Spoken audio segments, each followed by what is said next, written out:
Hi folks, I'm Alan Watt and this is Cutting Through the Matrix on the 24th of May 2020. And once again, as always, I hope that you're all doing as best you can. So what can I say? As best as you can. Because that's all any of us can actually do under the circumstances.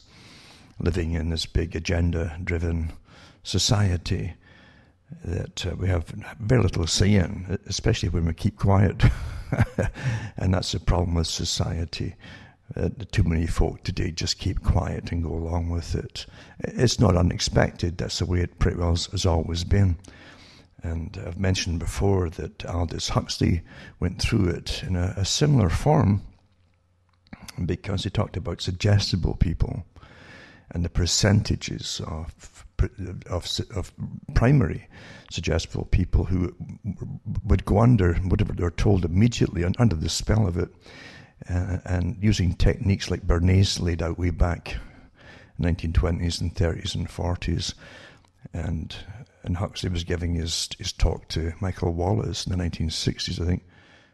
He mentioned a certain percent of the public would go under immediately to suggestion put out by authority.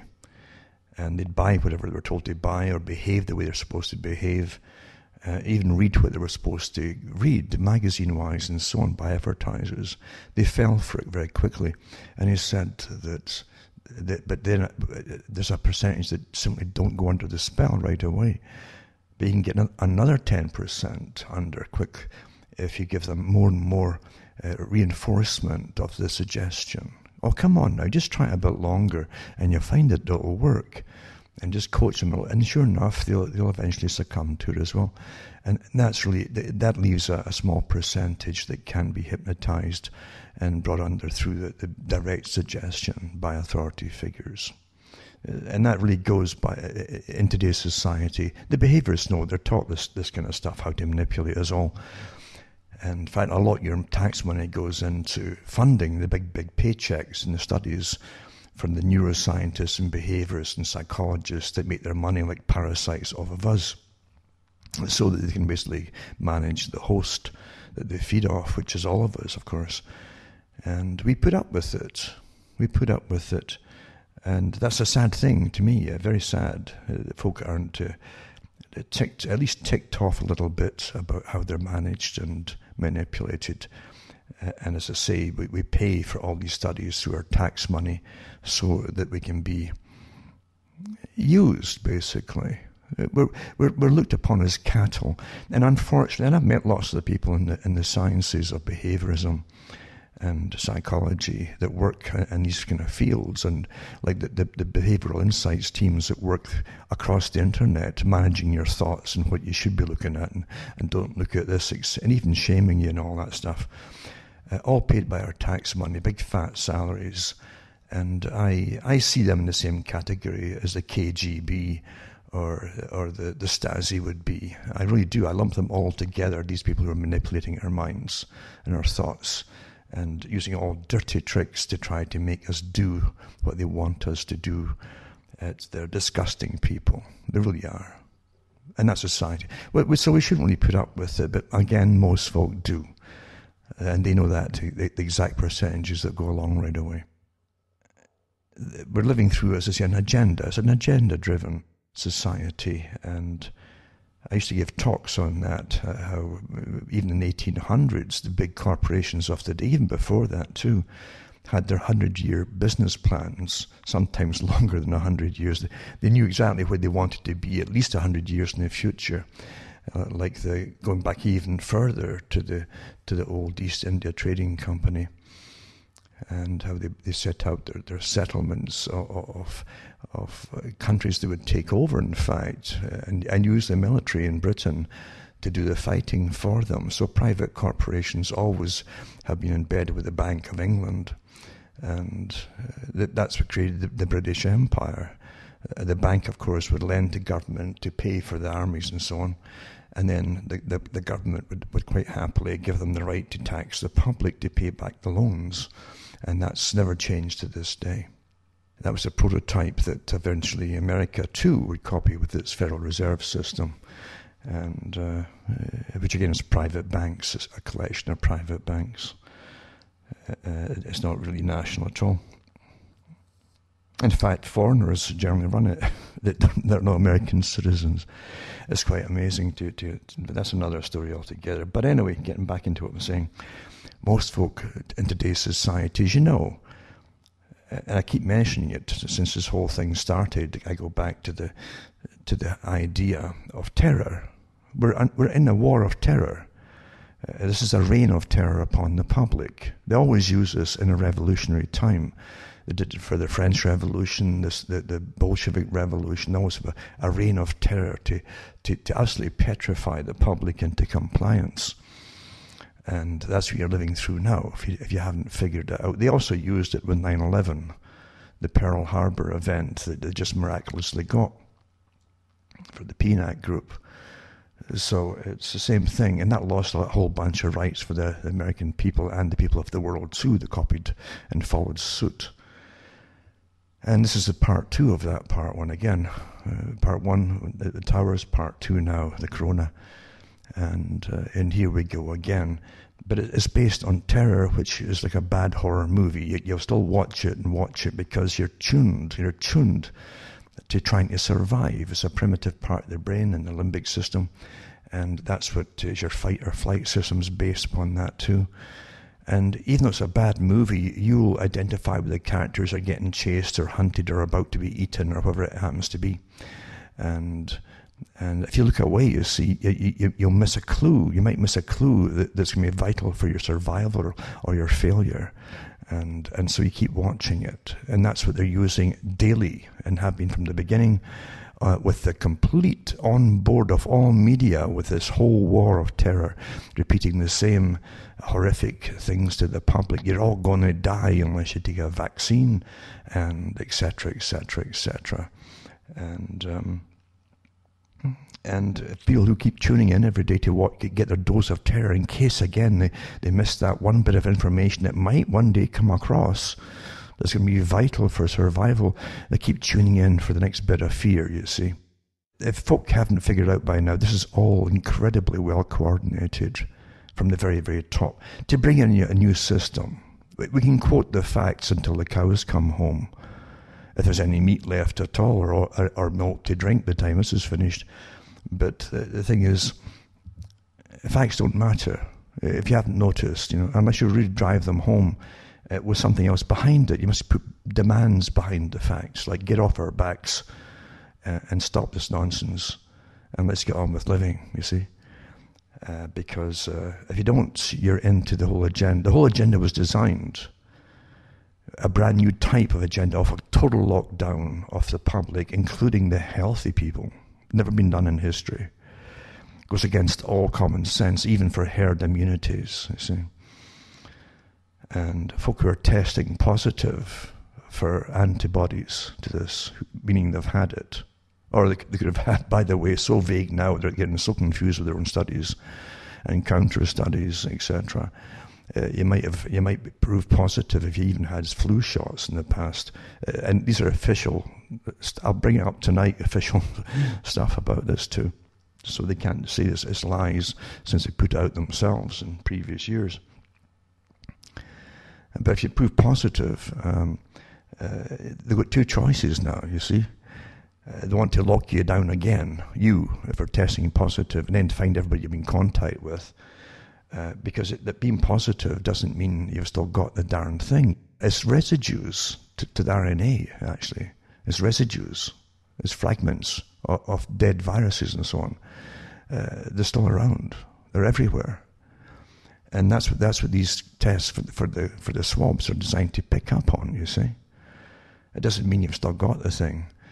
And if you get a factual, proper, there isn't even a proper laboratory test, really, for the antibody, because it doesn't mean it's the antibody for that exact coronavirus, you understand? They try to make it out that they're so precise. They're not precise at all. I've spent so many years going over false information that was touted at one time as the holy truth from the very top, only to be discounted years later by, subsequent research has found that, blah, blah, and they go the opposite direction. And they never go back and say, we're very sorry for giving you all that false data before. That never happens. They never apologize. Because they start to apologize, the public might start thinking, well, wait a minute, maybe they're wrong quite a lot of the time.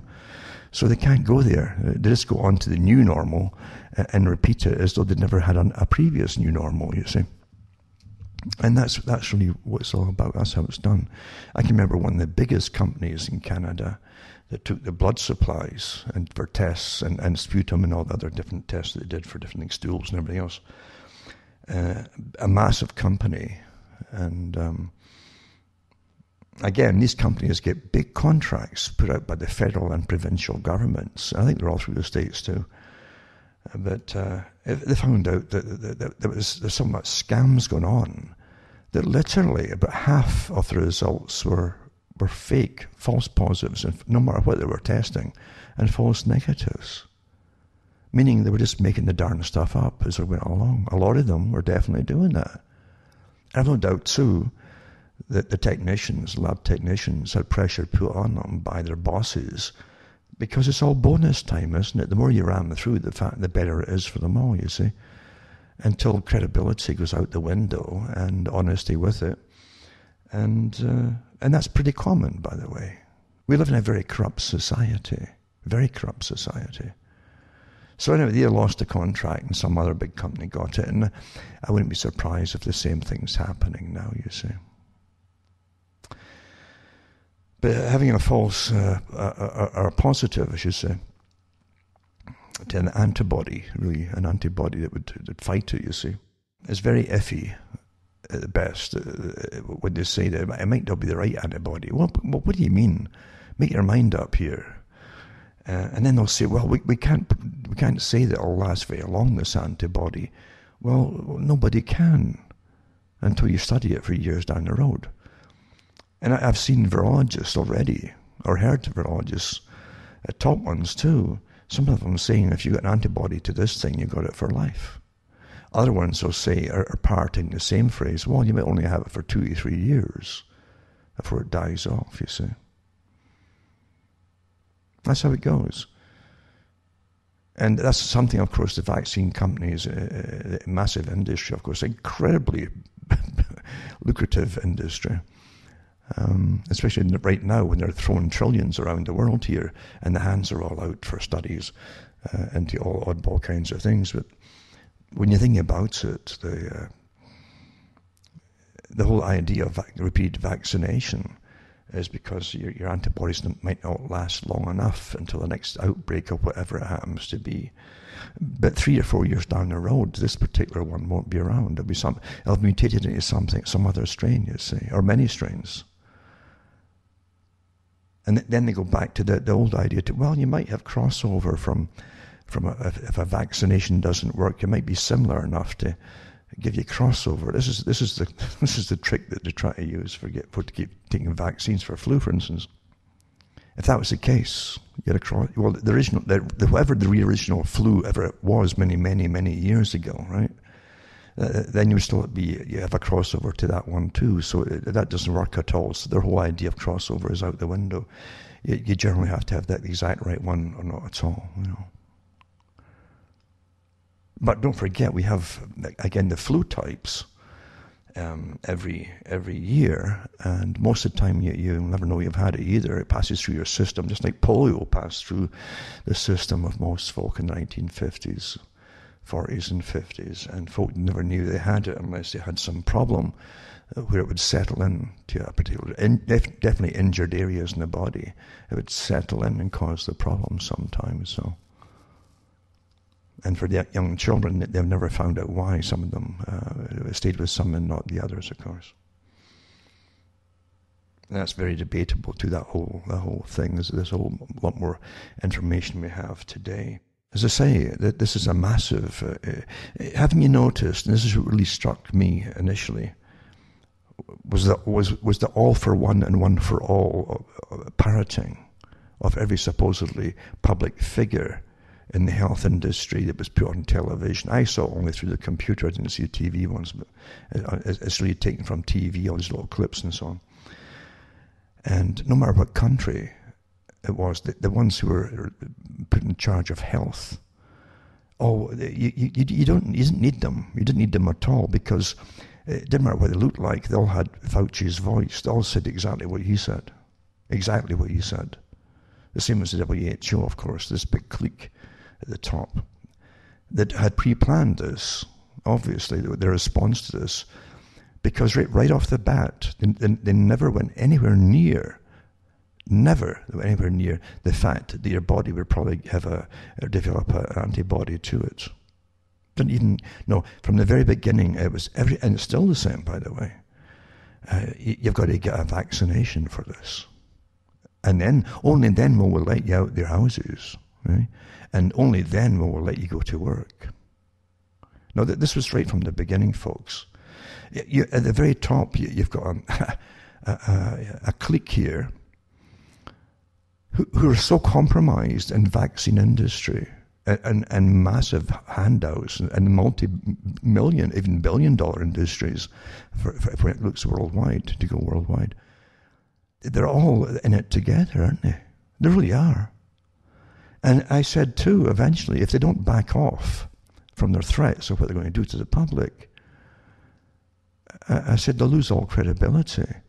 And when that starts to happen, when they start losing credibility, tyrants, and this is the key to it, tyrants then get really heavy-handed and nasty and lethal towards the public. That's what you learn through history.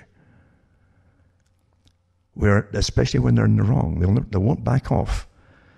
And the pledge to go ahead with something, because nothing's going to break this agenda, they'll get vicious towards the public. That's the dangerous thing, because they can't ever back off. Because if the information that's coming out now has got enough to put lots of them on trial already for what's happened.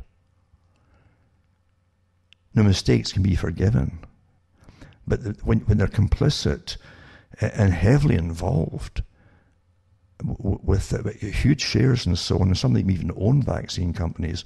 I mean, hey, wait a minute here, huh? Wait a minute here. This is looking rather suspicious, and the more suspicious it looks, the more angry the perpetrators become, and the more vicious they become to those who are exposing them. That's a dangerous time. And that goes for the complicity too of those in governments. They know it too. They know it. And that's why they'll stick together till like one for all and all for one till the end. Huh?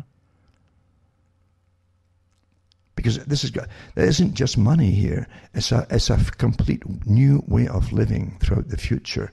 The high-tech industry, the Rockefeller plans for the future, basically. You know, they came out with too. Projections for the future. The scientific system of tracking and tracing everybody in a whole new way of living. Yeah, and the real kibosh on anything to do with any traces still left over of personal freedom and privacy, to completely eliminate that for the average people.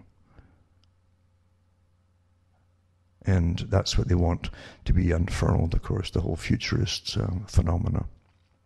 Years ago, it's boring to me because I did talks on the futurist societies and how they work with the behaviorists on behalf of the masters that run the world.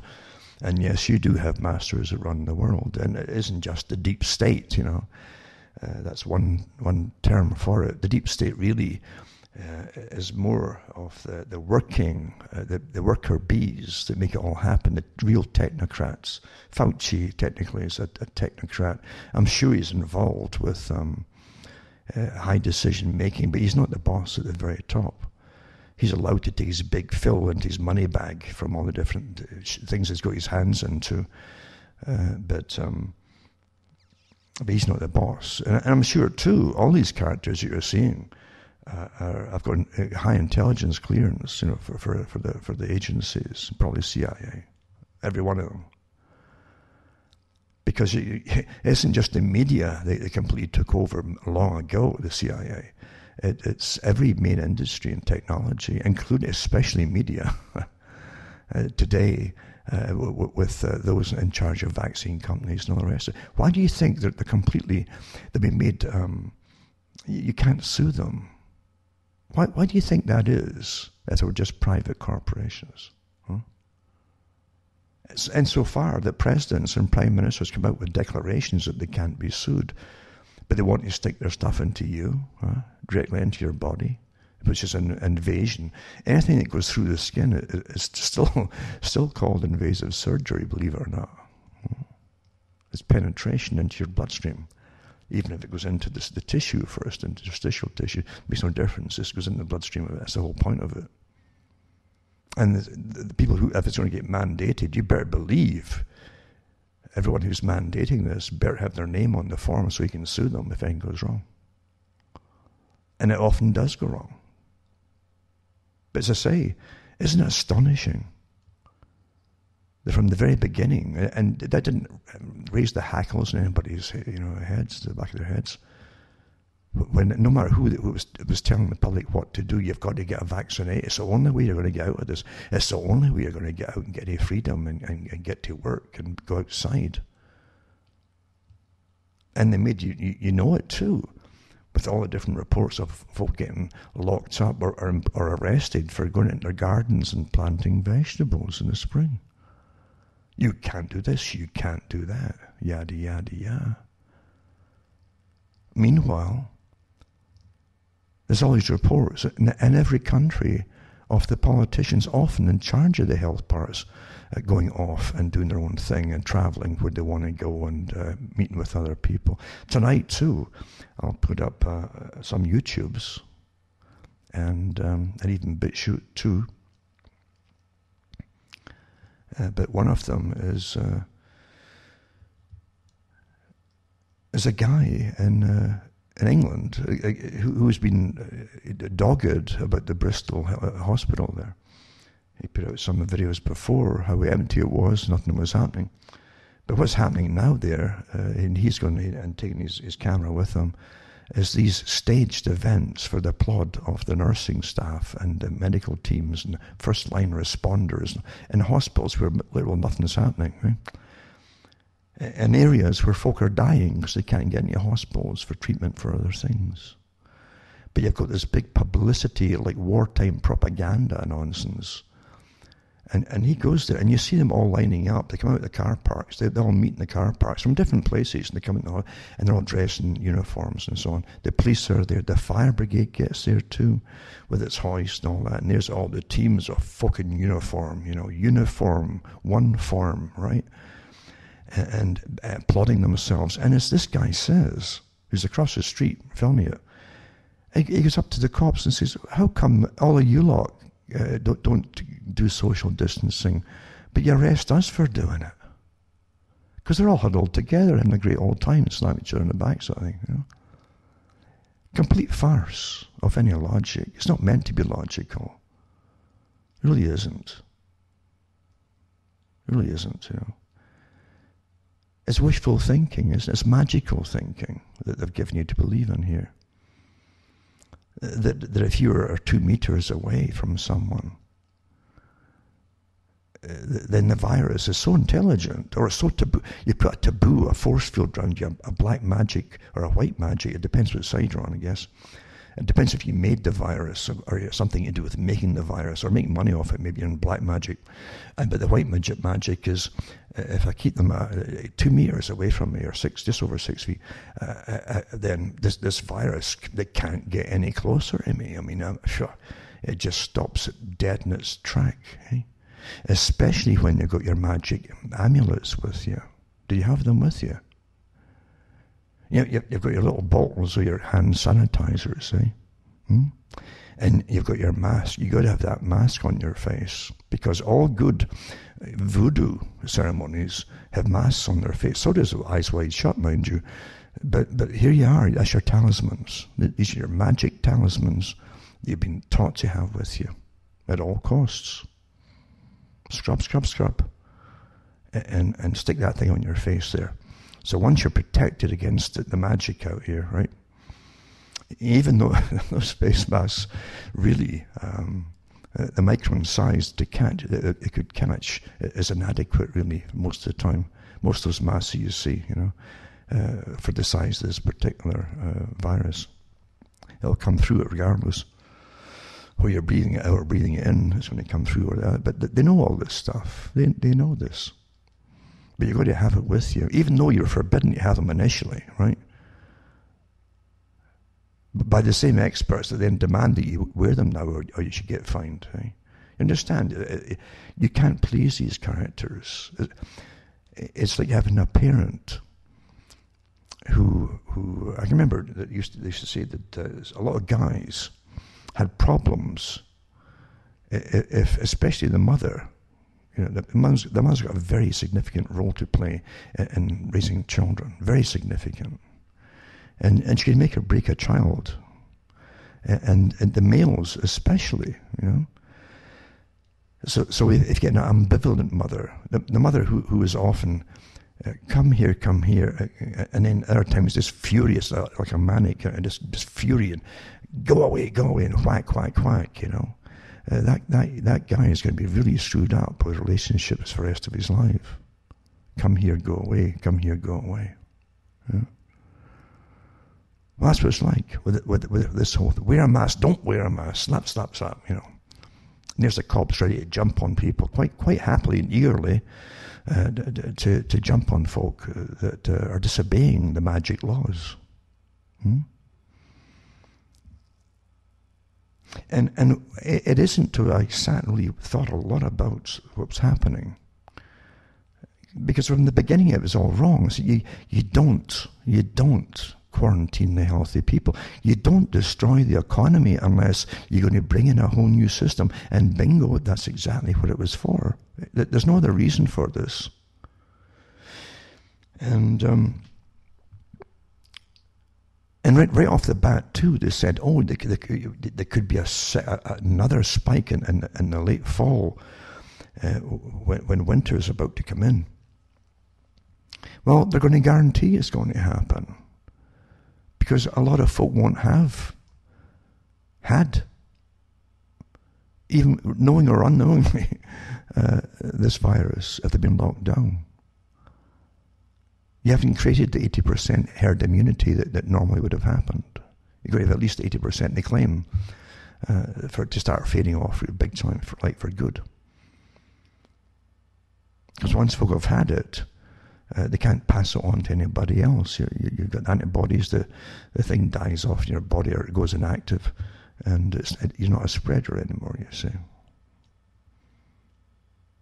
But by locking folk down, and keeping the children, who are great spreaders for these things, separate from people, and again stop them going to school, then you're going to get a spike. You're pretty well guaranteed a spike. And this is how I thought about it at the very beginning. I thought, they're going to play this way, and then come down and say, well, we gave you a little bit of temporary freedom in the summer. And that's right with their playbook to their manual for how we handle this, right? From their test that they're going to do, Event 201, etc. The people would start to rebel a bit. So loosen up a wee bit, loosen up a little bit, and give them a little bit of freedom in the summer. Then, of course, if it spikes again in the fall, you're locked down again. And they'll show you more horrific pictures. I'm sure they've got even better stuff refined now. Now they've got more con artists on board with them who can really do some amazing stuff with film, and video. So we're living through an incredible script. And there's no doubt about it. When 9/11 happened, nothing made sense. Nothing that was put out made sense. Right off the bat, the dust hadn't cleared from the towers coming down. When the voice went out, it was Osama bin Laden. It was, immediately. That's who you were told. Meanwhile, you find afterwards they already had the military ready to go in to Afghanistan months before 9/11 happened. And then, as they went through Afghanistan, they were already changing the size into Iraq. It was Saddam Hussein. It had nothing to do with it. It didn't make any difference. But what you saw then was the same kind of thing. All the same spokespeople on TV every day. And Rumsfeld and Cheney and Bush, all repeating the same stuff, and whatever journal they brought forward, the same stuff. weapons of mass destruction, blah, blah, blah, fuzzy pictures, and all the rest of it. It was incredible, but you saw that complete sworn determination. And I mean sworn. They put their hands together and hold it, and they swear on each other's lives to go through with this thing to the bitter end, regardless of what happens. And you're seeing the same thing now from the top health experts, with the heads of even U.S. states that come out and just adamant to go along with the whole darn thing, regardless of herd immunity building up.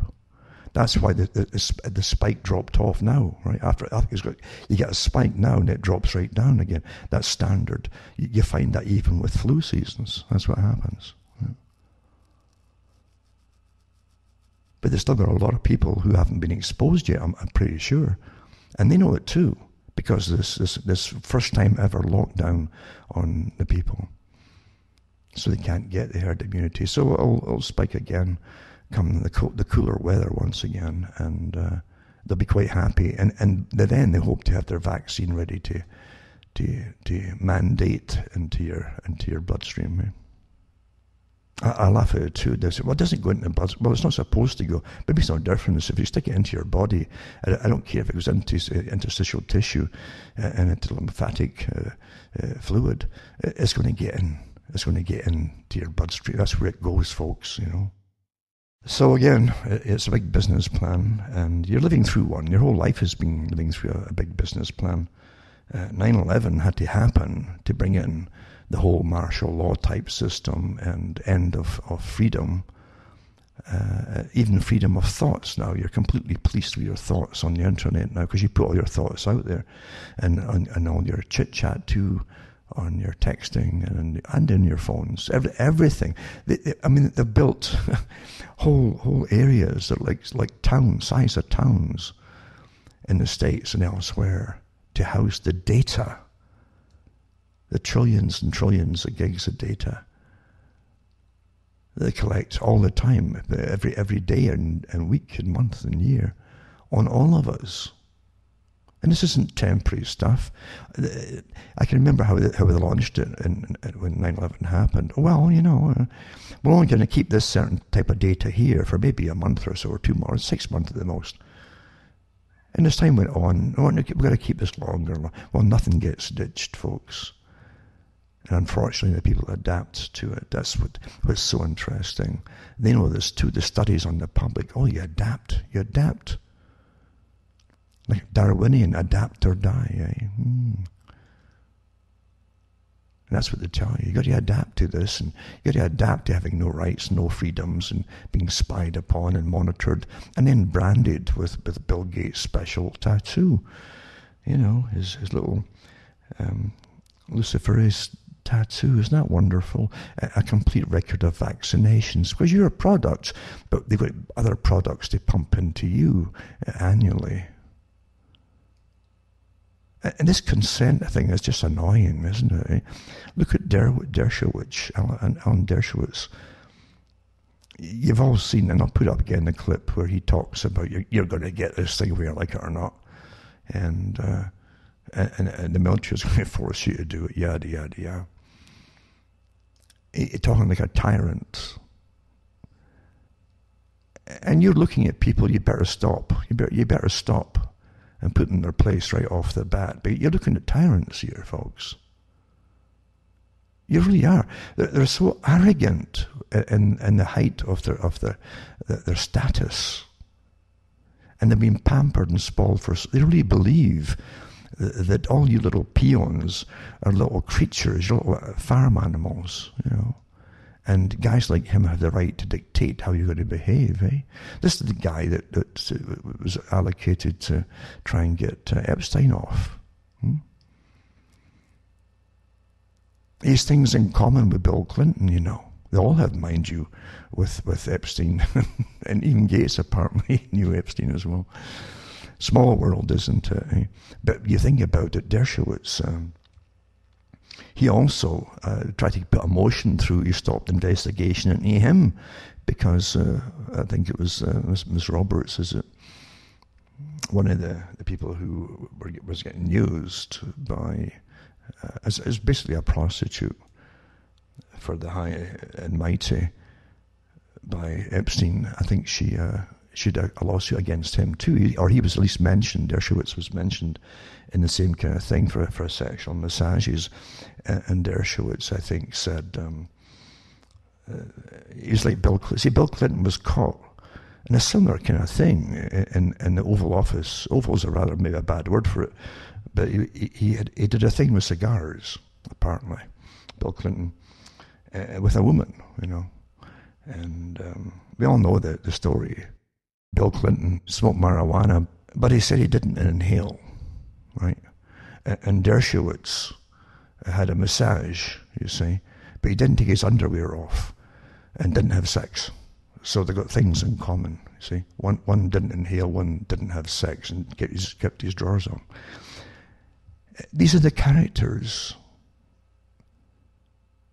who, through some strange way, have got incredible power over society, and this, again, deep state that's referred to as the real power behind governments. Hmm? And they really believe they're the kingpins, even though there's people above them too. The ones that above them don't do any work at all. They don't have to. They make suggestions once in a while, but they don't say how to do things or whatever. They just make suggestions, and things are done by the peons below them, you see. But you better believe it, when you see the faces on these characters, you begin to see the faces that you've seen down through the eons. Where's a Caligula, or a Nero, or folk who are in charge of mass slaughtering, down through the ages, right up through the 20th century, and the Bolshevik Revolution as well, and incredible slaughtering, 60 to 80 million people during its time, right? Slaughtered horribly too, wasn't he? Lenin said, don't just kill them, you've got to put a show of horror and terror on the public. And there's another thing they always do, they always let prisoners out during the revolution, right? When they start a revolution. The French did that with the Bastille, and they even let the Marquis de Sade out, of course. Before that, the Marquis de Sade, you know how he talked to him? You know how he talked to the people outside the Bastille? It was a tube that he had to wee in, you see. I'm being very polite here. And but that's what he used to yell down to the public as well. Hmm? So even that's highly symbolic, how he got his message to the public. But the Marquis de Sade was let loose too, to bring in more chaos, if possible. The reason he put in prison was his incredible perverted attitude to everything. No one was safe around him, of any gender or any age for that matter. But they let him loose, and they always do that. And then the Bolshevik did the same thing. They let the murderers and rapists out to cause mayhem, but they also employed a lot of them, gave them full reign for the radar and they get full reign to do what they want to do. And Lenin had people literally disemboweled, and they taught this is a popular way to do it, especially in the rural areas.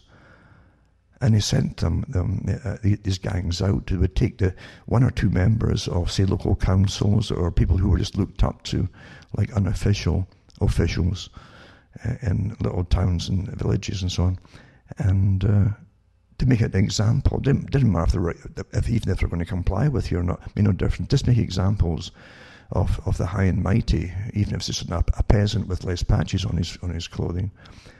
And disembowel them and put a part of the intestine around the lampposts or any post and make them walk round and disembowel themselves in circles around the post. I'm not kidding you. There's even photographs that have been done. These are the wonderful people who brought civilization, another great leap forward for humanity, with a new way of living again. But they always bring you revolutions, and we're in one now, folks. You can either nip it in the bud now, or just comply. Just comply. It's the same characters. The same formula.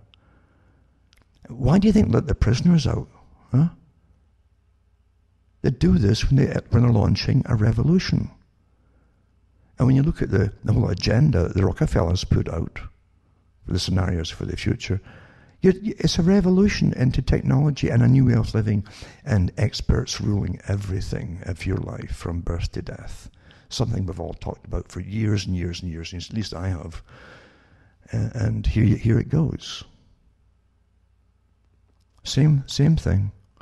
And then, of course, the ones that get let loose create more mayhem in society until the folk demand the police to do something about it, and the police get more new powers, you see.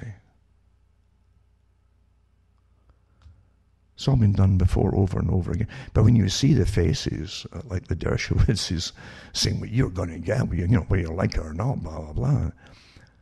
And people in Britain are doing the same thing too, because they're all going to get mightily. Do you think they're not going to get paid for this in one way or another? Do you really think that?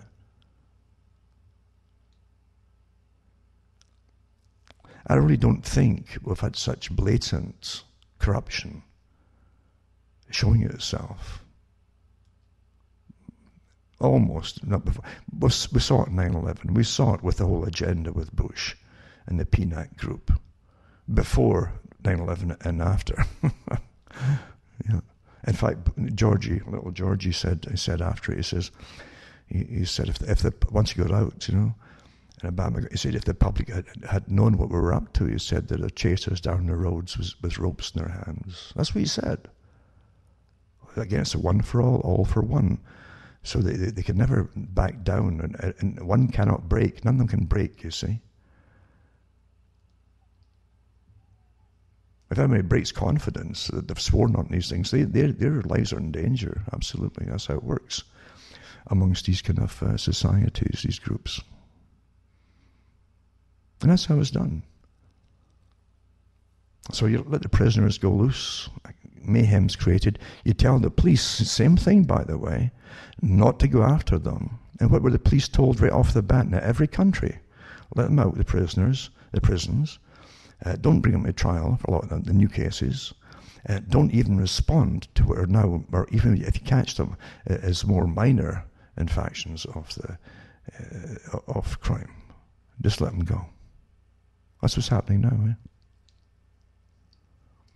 But the cops are going to go after you if you're not social distancing, or if you've stopped longer than 5 or 10 minutes for a rest on the way to get some groceries, etc., etc., etc.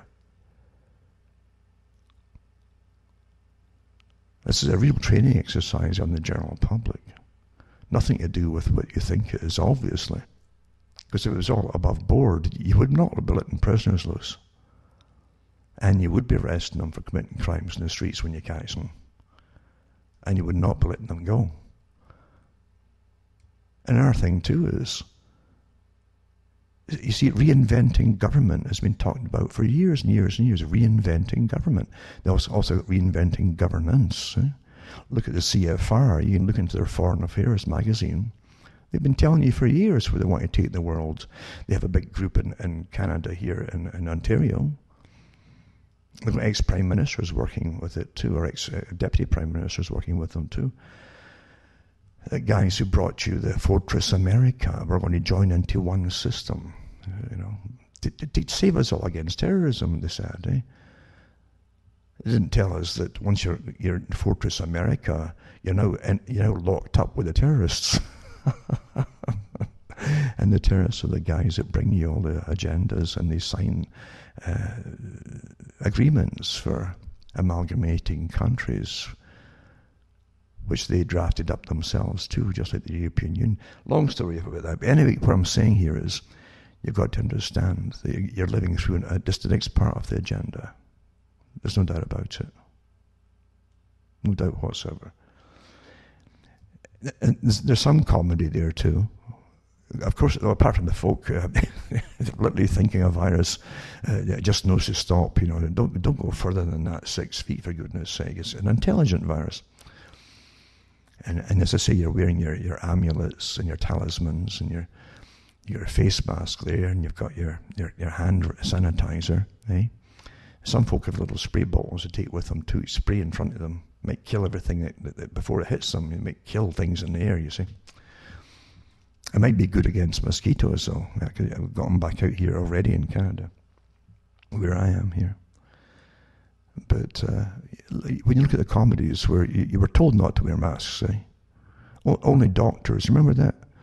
You've got the same article, they haven't disappeared yet, that the media was telling. The same mainstream media that was getting totally ignored for years because they were so corrupt and awful that no one believed them anymore until this happened. And back again, through horror, you're back tuned in it. They might tell us something important for our survival, and they're making hay off it. And again, in January, it was the small sites who were reporting what was happening in China and say this is going to come here. Because you know how many Chinese students are across the universities of the planet? Huh? There's one thing. Never mind all the other traveling back and forth to China constantly, every week. So the small site, this is going to happen here. But the professionals and the media, oh no, even Fauci said, oh, nothing to worry about in January. Yeah. The Americans don't have to worry about that.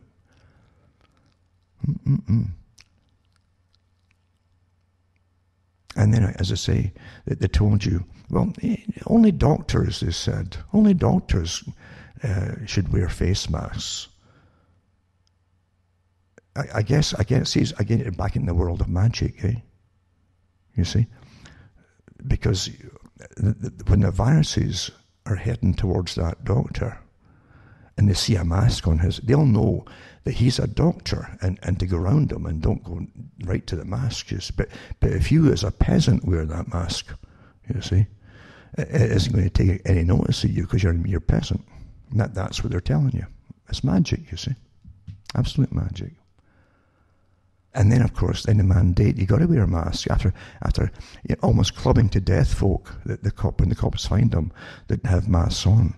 And now, of course, when they club you to death, if you take it off, right? Or you have whichever, you can't keep up with it anymore. Should you have it on? Should it off? Eh? You don't know anymore. Magic, and the same magic you'll find with the virologists. Have you noticed that? It's like Wiccanism. It's like white magic and black magic, you see. Because now you have top virologists, and by that I mean the ones who've actually worked in labs, laboratories. There's other ones who are top virologists to do a study and the bio effects of it through graphics and so on, who do the detailing of it, like the Neil Ferguson, the guy who. But Neil Ferguson, honestly, if you have got a dispute with the government for back taxes that they owe you, right? Get him. He'll get millions for you. He doesn't like small. He'll get millions for you, and you'll be okay there. Make sure you do that now. He'll put it through his computer program, and that $150 or pounds that you owed is going to turn into millions instantly, guaranteed. So you have those guys too, you see, that are with their computer modeling, with their gods, the computer, and they've trained the public that computer are gods. A computer can't think.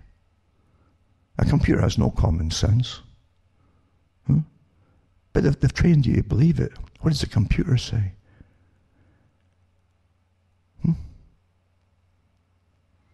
Astonishing.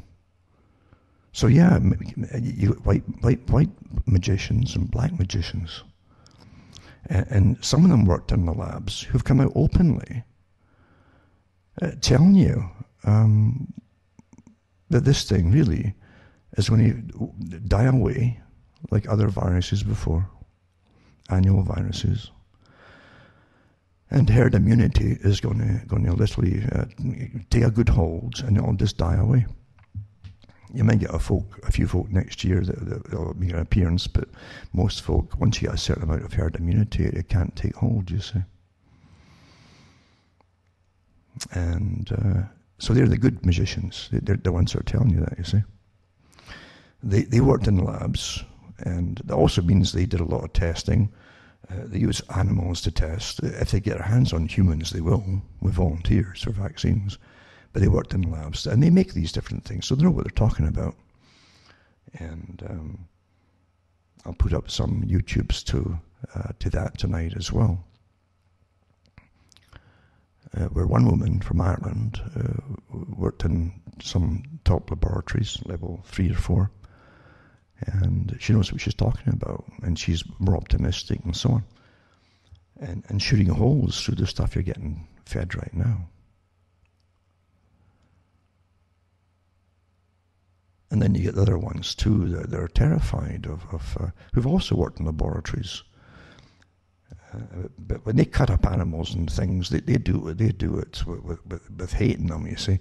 The good folk are the white magicians that pat the animals in the head before they dissect them, you see. I think the whole field is incredibly corrupt.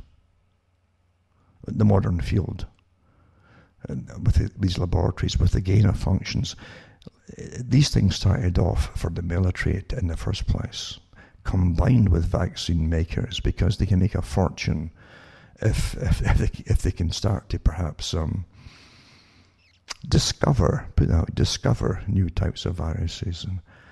But if you can guarantee annual outbreaks of whatever, then and get vaccines for it, then it's big money. Big money, you know. Quite something, isn't it?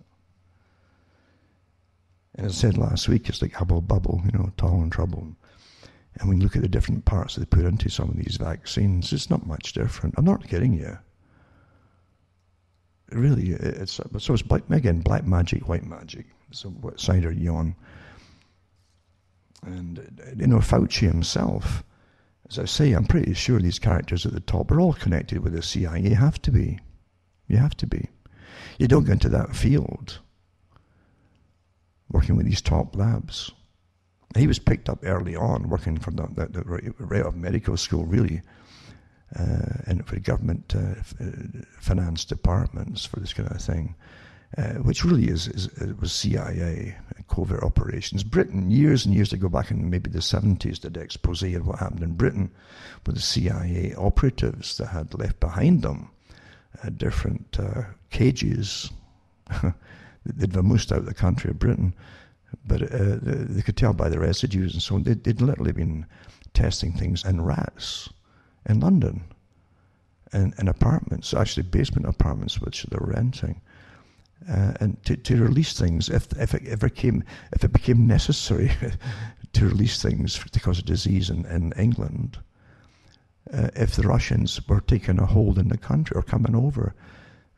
So they were going to release pandemics or plagues in Britain that would eventually hit the... I'm not kidding you. That was I don't know if it was a panorama. It was a special. It was either that or kind of 60 Minutes type thing, like Man Alive. But yeah, it was done way back then.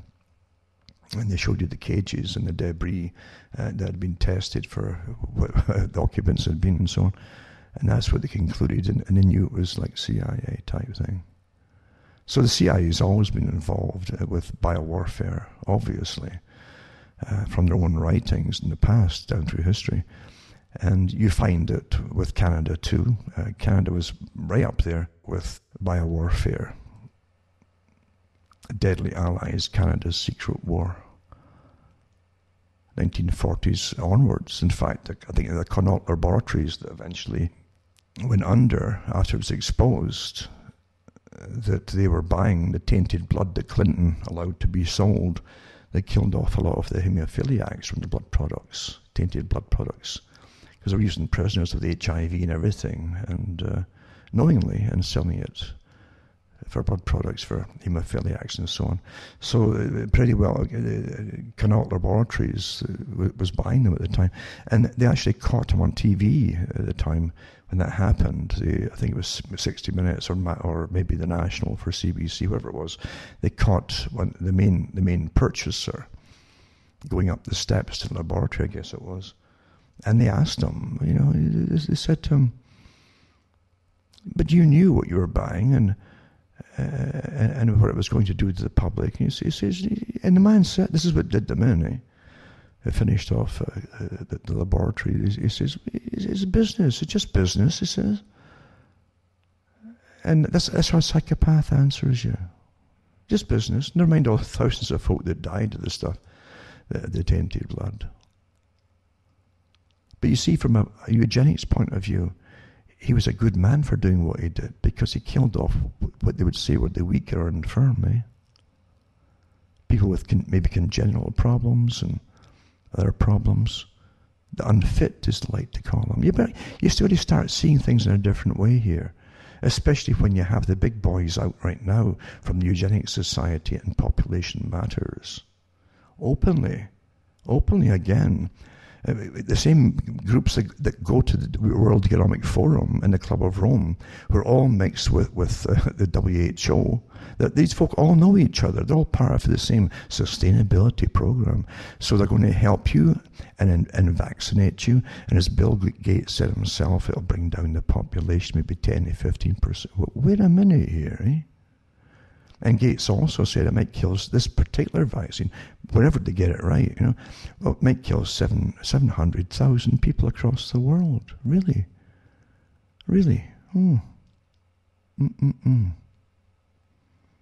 You better start seeing things as they really are here. The disgusting way that the elderly have been treated during this whole thing is purely eugenics. Canada was more open about it. With bioethics. See, bioethics now, in an atheist society where scientists are now in charge, supposedly, technocrats, it's all dollars and cents, and they can't just fork out cash to keep you alive if you're over a certain age, and you're not very important. You're not a somebody, you see. Even they pretend it's equal. No, it's not equal at all. The arrogance of class distinction is incredible. When you go into the scientific communities, the more degrees they've got, the haughtier they are. And the noses go higher and higher in the air, as they sniff down at the peasants below them. That's the truth of it, folks. The arrogance in academia is phenomenal. And once you get a group of these people together discussing eugenics, you better hope that you're a somebody, because they have their way. You'll be written off quite simply and easily. And they had it in Canada too. I did the articles here, I read them here, and I mentioned them, and I've still got them. What they said, what they think now, you see, that is a bioethicist running the show. If this gets really bad, who's going to live and who's going to die, and who's going to get allocated to medication, who won't be, etc. And as getting you all ready for it, your life is less value of this person over here. That's what runs the countries now, your medical systems. In the States, there's a bit more of an advantage, because even though they want that there, and if you're just a peasant and you have no real insurance, and it's one of these Medicare aid programs, which the state might sponsor for those at the bottom, they're still going to write you off. But if you've got a good insurance policy, they're going to do all they can to try to keep you alive. It's just astonishing what's happening, and the folk are unaware of it, because they're not putting that across every day on the television, are they? They're putting Mr. Fauci, who I didn't vote for, and yet even Canada's following his advice. And the World Health Organization's advice, the most far-left organization on the planet, the United Nations, and the WHO, and is totally involved with the Department of Population. It used to be called the Department of Population Control. That was set up by Rockefeller, who funded it for the UN, by the way, that department. And you've got Bill Gates literally running the WHO, because if you can't understand, you've got a cabal of people here who somehow been very highly organized, and they've got a mandate to work with each other and fund everything. And Bill Gates has got a finger in every pie, like some strange little, magician. Anybody who can get bought over has got bought over pretty well. That's another thing too. when tyrants, when you start to unpeel all the different blankets off the tyrants, all these sheets off them, to see who they are, the more ferocious they'll become. Because it can get to the stage they're so compromised with corruption, they know if it's exposed that they're done for. So they'd make sure that anybody trying to expose them will be done first. No kidding you. The corruption here is phenomenal. Everyone's so compromised with each other as they toss millions and billions around with each other at the top here. It's just disgusting. It really is. And I'll be going into some of that tonight with some of the evidence to support it. You've never seen such a tight clique of people running everything. And Bill Gates has got reimagining education. It will never be the same again. That's another thing that Fauci said.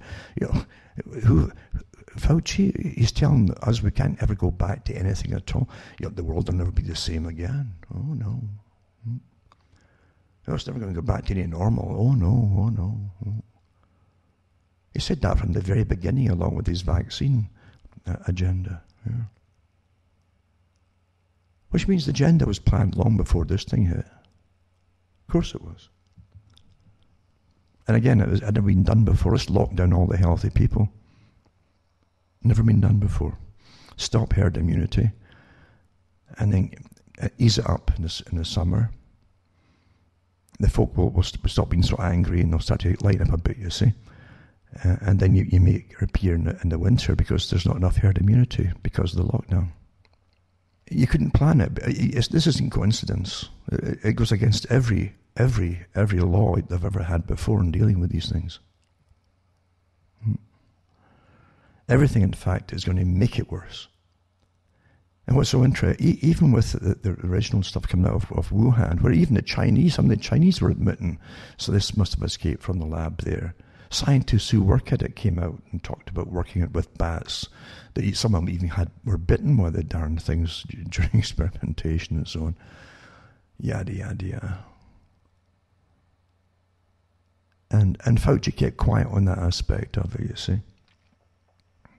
He didn't refute what they were saying.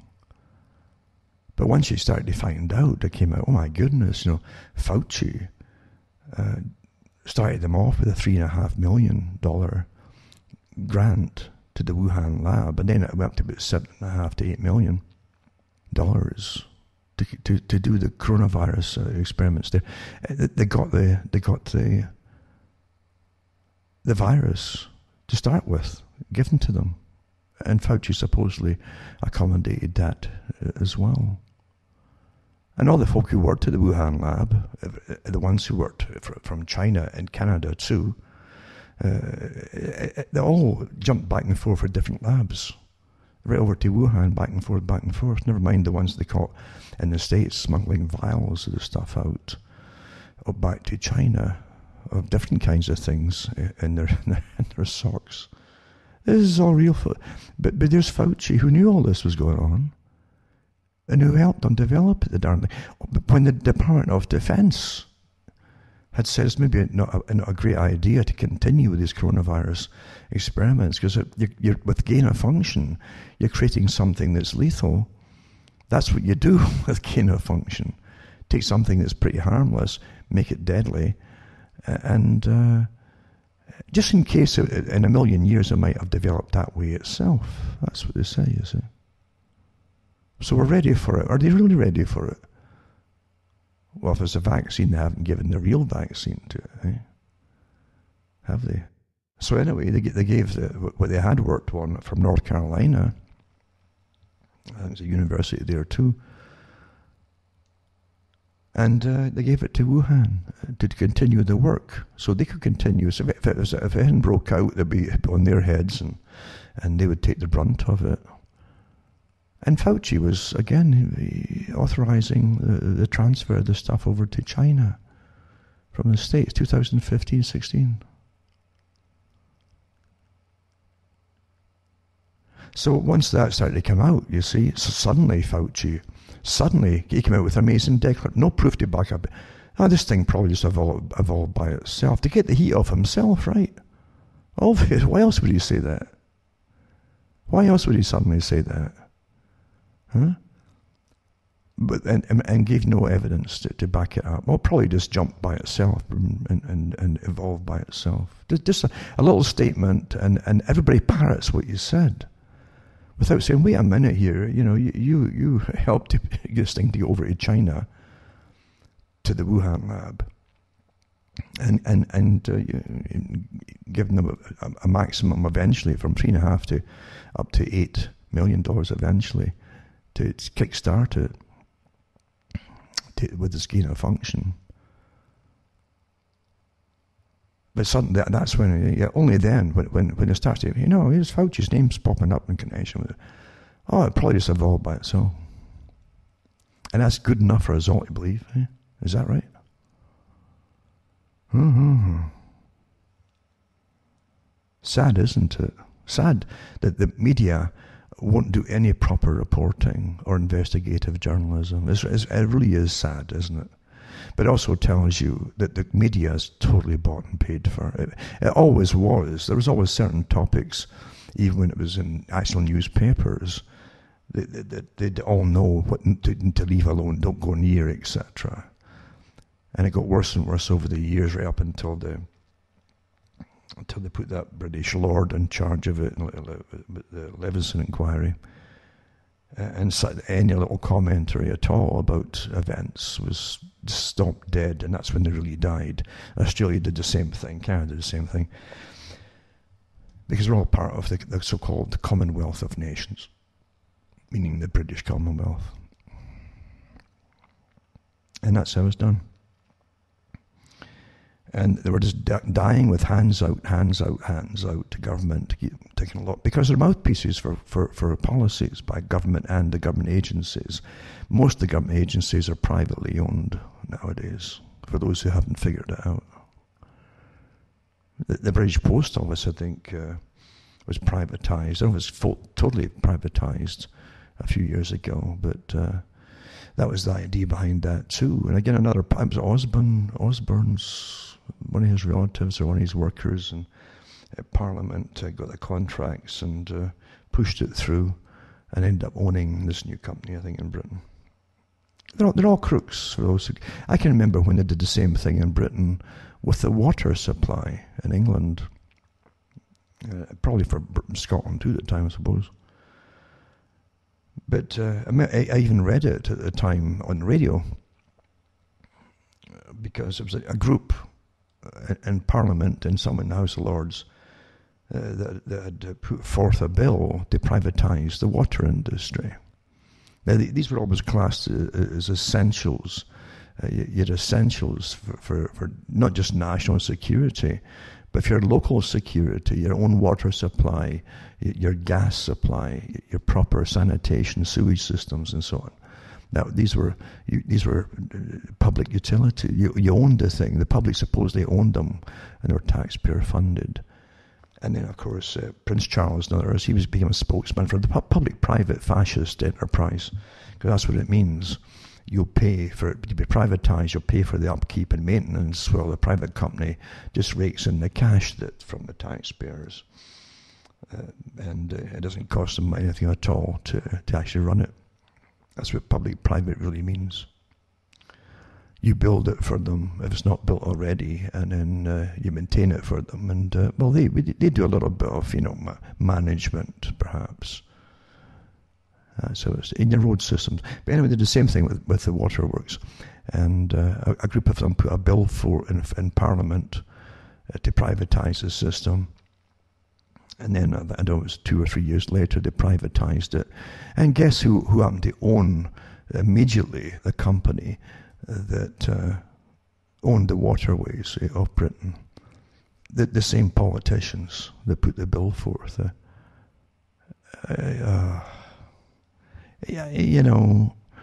Why do people vote? What's wrong with them? And we know what's wrong, because we're so well studied. We really are so well studied, They've done all the countless surveys as to the breakdown of society and who votes for whom and so on, and why do they vote for whoever it is, and it's just astonishing the answers that you get. Generally, it's, oh, my dad voted Labour or Conservative, and yada yada yada. Forget these people. They're gone. They probably like football too, or soccer. That's all they watch. More so, actually, today, as they get less and less rights to be a man. So they fulfill their fantasies through a tribal display on a field, kicking a ball around by overpaid characters for a children's game, eh? But it's very important to keep the people happy, so they can live out their fantasies. It's just imagining that they were young again and they were on that battlefield, that's what the field is for sport. It's a battlefield. It symbolizes, and your team with your colours is fighting those guys with their colours, and so you have your own little uniform colours and so on.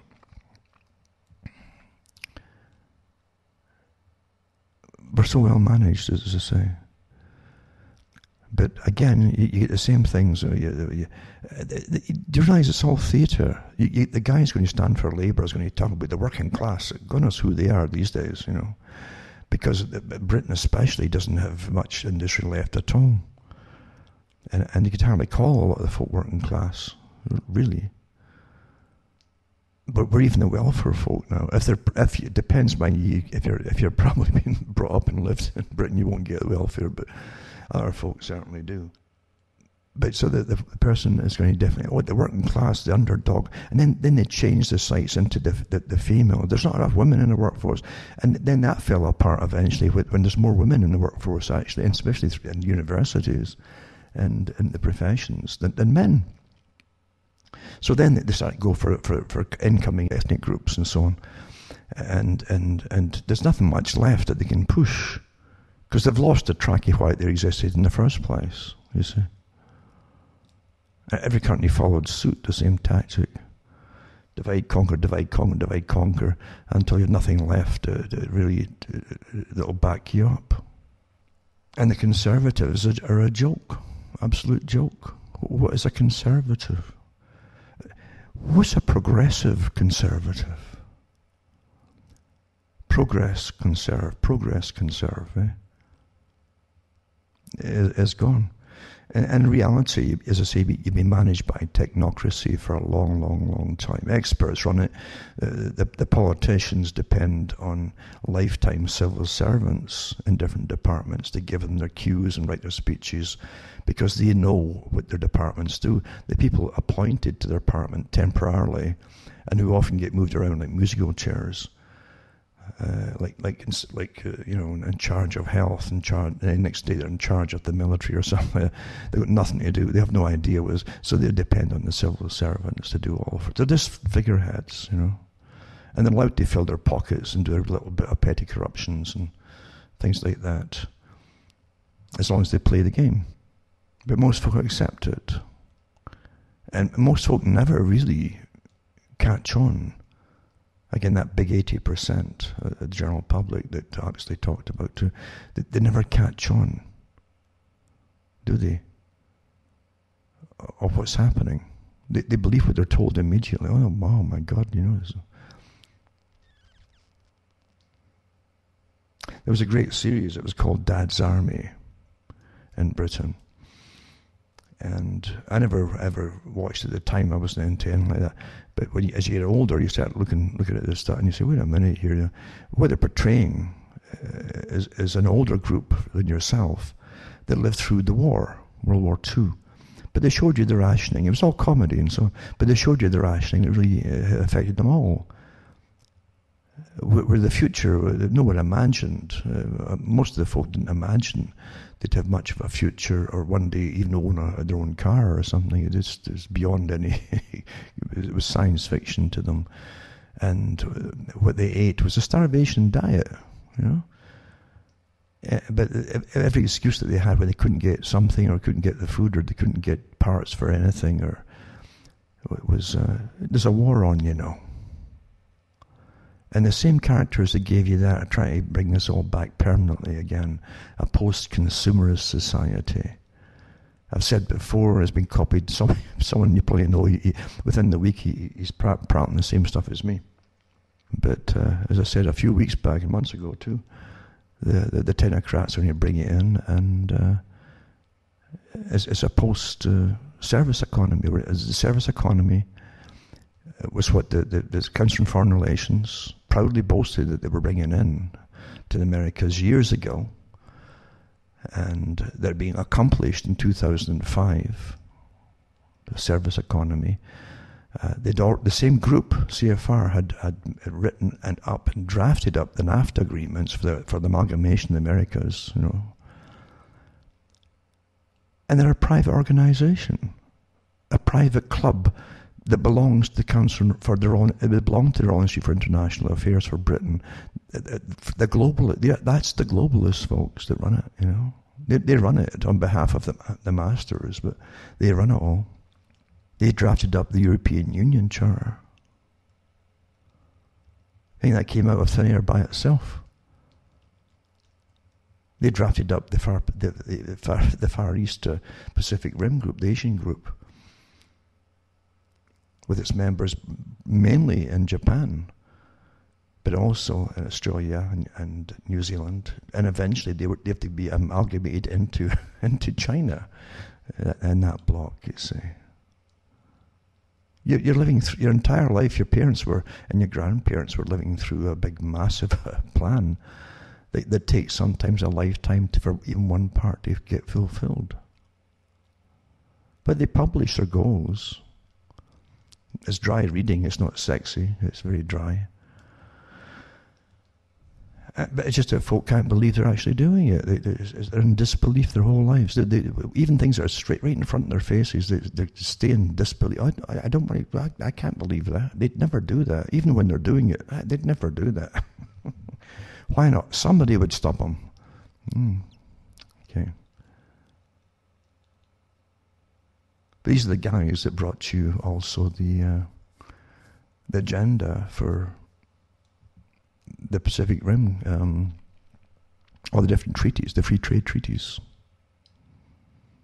You're never asked to vote on it. You don't get to vote on it. Anything that really matters in the world is going to affect you. You get no vote at all. The only right that you have, they say this, they tell you this in democracy, is to elect someone into office, to vote. That's the only right you have. Once they're in, they can do what they want. And they do what they want. Well, they don't really. They follow the agenda because they do have masters. You know. And the big problem, and I've said this from the beginning too, but way back, you can't be a cheerleader for everybody. Because I used to give the blatant hard truth. And it's cold truth, it's nasty. When you see how the world's run and what it's really all about, and how, you know, how it's managed and how we're looked upon, how they manage us too. It can be scary to people, naturally. It's quite scary. But I wouldn't make it soft for the people. I always made it quite clear that it's up to everybody to try and help to bring in a decent future for themselves and others. It's very important that you actually motivate yourself. If you're waiting for people to do it for you, you'll end up in hell, a hell on earth. Because it's not going to happen. It's not going to happen. And I've always said that at the top, you got the clique at the top that draft up these plans for their masters, implement it on the public, whether the public know it or not, or even like it or not. And then you've got the public themselves. The vast majority will go along with anything. The path of least resistance is what they're shown to take. And they do take it. It doesn't take much to prompt them to take well, if I do this, I can still go and, you know, if I allow them to search me and then strip me off and make me walk on my bare feet and take my belt off me at the airport, then I might be able to get on the plane and, you know, utterly humiliated, you know, X-rayed the whole lot, utterly humiliated. And it doesn't stop, does it? Eh? Oh, now we want you to wear bracelets, for ID. Oh, you don't have a cell phone, you got to wear this bracelet then. this manacle, this electronic manacle, which they want to push in Canada. Miss Tam wants it, that we wear it all, you see. And if you prove positive, which just means that you may have some fragments of dead virus somewhere in your system, in your nasal cavities. That's what it probably will be, in fact. Then you have to do what you're told and again isolate again. You see, utter rubbish, utter rubbish. Absolute rubbish, because those swab type things are not accurate at all. And honestly, you could be immune to the darn thing and be immune for months and walk into a ward where they have some of the people, and then you get tested afterwards. You would have fragments from them of death. It's in the air. Folk breathe, folks. If they don't breathe, they're all dead. There's no point in having them in the hospital if they're all dead.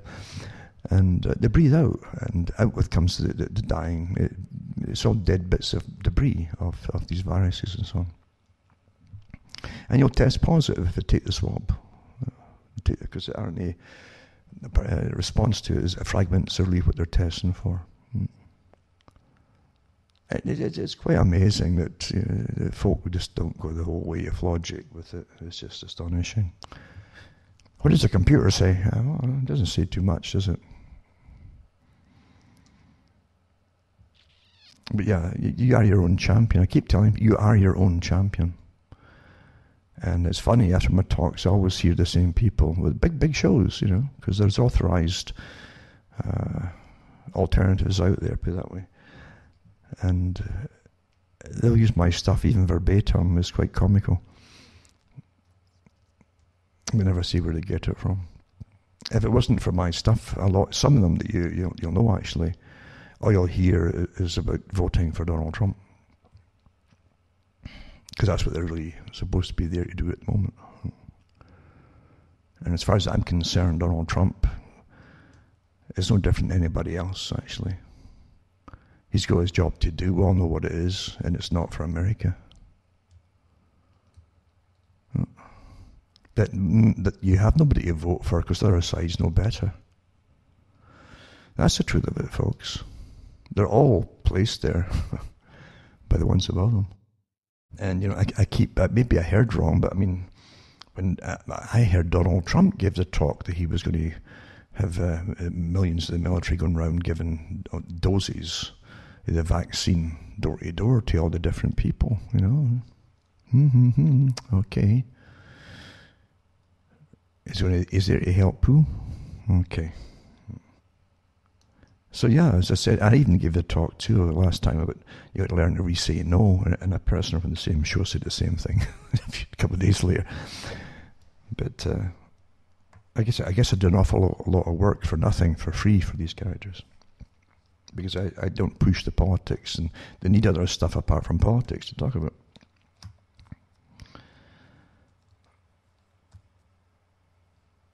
And it is, when it comes really down to it, I've said this before too, it is a spiritual war. I won't go into it and drag it on probably in great detail, but I've said before, you see, the characters, and I've read their own quotes to you all as well, from the top, and the eugenics movement and so on, and from the WHO, where they said that religion is a darn nuisance, it has to get put away, because in the past, it was always religious exemptions that were demanded for vaccinations or for complying with what they want you to do. And so if they could knock that away, and they've given you an atheist society now, pretty well atheist, for most folk is atheistic. And so all you've got to argue with is the terminology they give you. What's the communists said? They decide what the terminology and what the names of things will be, and then you have to try and debate it on their turf, you see, using their language, so that they win. That's why they give you, that's why they're always rephrasing things today as they go progressively, as they call it, in society with the social programs and social ideologies. And they give you the terminology. And they give you the negative terminology, like phobic, something phobic or whatever, or deniers, or all this kind of stuff, to shame you and to shut up, you see, to end all debates at all. That's exactly what Peter Hitchens talked about too. He said when he was trained as a Marxist, and he was at university, he said he came out not just like a true believer, but ready to kill for Marxism and for the communist system. Well, they call it Marxist Trotsky at that time. But that's what he said. And he said the first thing they taught you was how you stop any opposite reaction by stopping all debate from the other side. Just silence them. Well, that's never changed. But part of it, as I've mentioned before, is they give you the terminology. Well, once you've knocked your God out of the picture, right? Because, see, they can't debate you on God. When you say, well, God gave me these rights. They can't come back with a scientific answer to that, you see. So once it's out of the picture, all you've got is their language to argue with. And they say, we're the real experts. You're nobody. So we win, you see. And in public's eyes, you always got this passive public that sit and watch all. In the public's eyes, like, they'll say, yeah, I guess so. I guess they win. They're the professional. They got, you know. And that's how it's done. You'll be defeated for most of the people before you start. So you got to just start saying no, you know. And all you have to do, don't go into science. Just say, I'm a human being.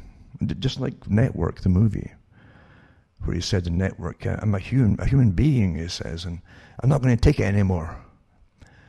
And he yells out his window, and has them all yell out the window every night at the same time.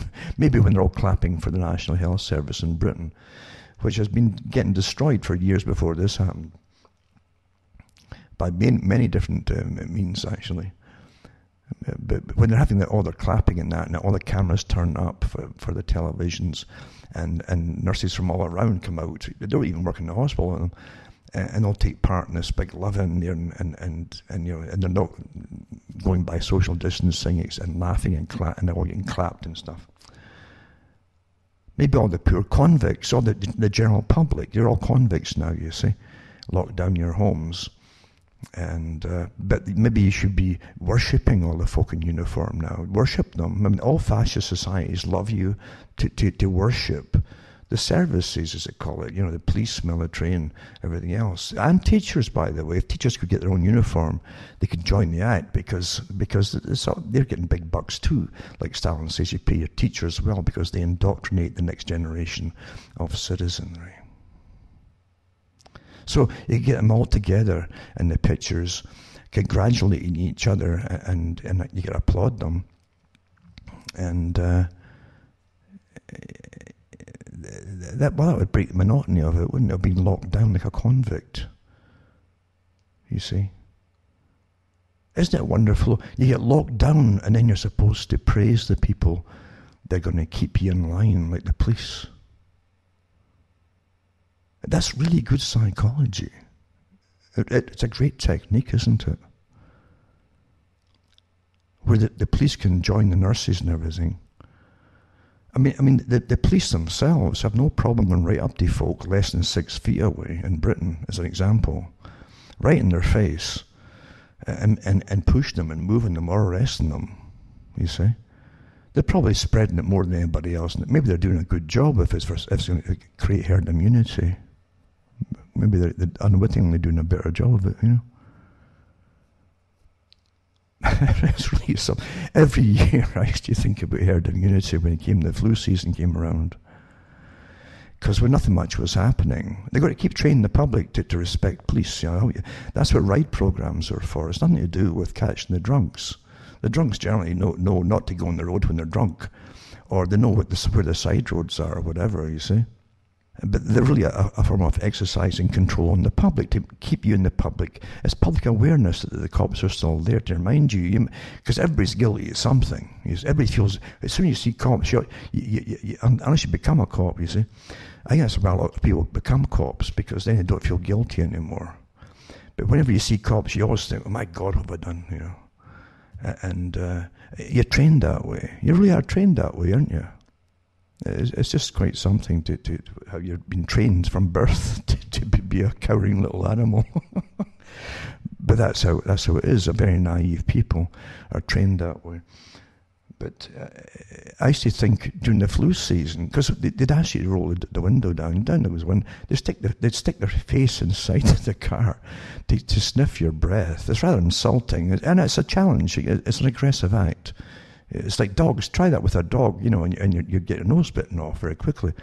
But it's meant to be aggressive, because you're still you're like human animals. Your space is important to you, and so they stick it in your face and then sniff at you, right, to see if you've been drinking. And I always thought, that's probably how they're creating herd immunity every flu season, mainly through these right programs. When you think about it, eh? And of course, if you did that, even with the COVID, if they're doing it with COVID or the flu, and then they'd still say, when they put tracers on you, you've tested positive for this thing. How many folk have you seen in the last week or whatever? And the last person you're going to think of is a cop sticking his face through the window, like he's impervious or something. But that's probably where you would get it from if that would happen. So really, you have to examine your life and what you live through, and you have to stand back from it all and see it through a different eyes. As I say, like an alien creature coming to the earth and looking at it all. And that's when you start to realise what's really going on, as opposed to how you're trained to believe it's going on. It's really true. Let's just say Jacques Ellul, was a great writer and a great philosopher in a way. He would break so much down into plain speak, basically, in how we behave and how we're trained to behave by the rulers in society. I'll put up another video, by the way, where a politician in Italy gets to the point on this. She gave a little speech during the parliamentary session in Italy, and she brings up Bill Gates and talks about him being really a criminal, and he should be tried for the enterprises that he's done in the past, because she went through the sterilization with all the different free vaccination programs that he's been, and bringing polio into India and so on. And that's true. That hasn't been denied. It was the World Health Organization had to admit it. I remember reading that at the time on the radio too, and where they found out that he was getting a live polio vaccine. It was given actually orally or inhalation, one of the two, and it was live. And what happened was they had a massive outbreak of polio, and it mutated. They claim. I often wonder if it was actually in the stuff they were given, it was already mutated, maybe. Because this is another thing. You can't go on like this when you got folk like that who are eugenicists, who don't like to. He wants to bring the population down, like his daddy. Yeah. These are causes, these folk. This is not to help you, The true believers in reducing the population, big time, like by big amounts. And no one, who gave him permission to do what he's doing across the world? You understand that there's a bigger governmental system on the go than what you hear about, obviously. And it's by guys like Gates and the rest of them are all part of it. But the vaccine for the polio, they end up saying it mutated and caused a new strain of polio that was sweeping through parts of India. That was admitted to by the WHO.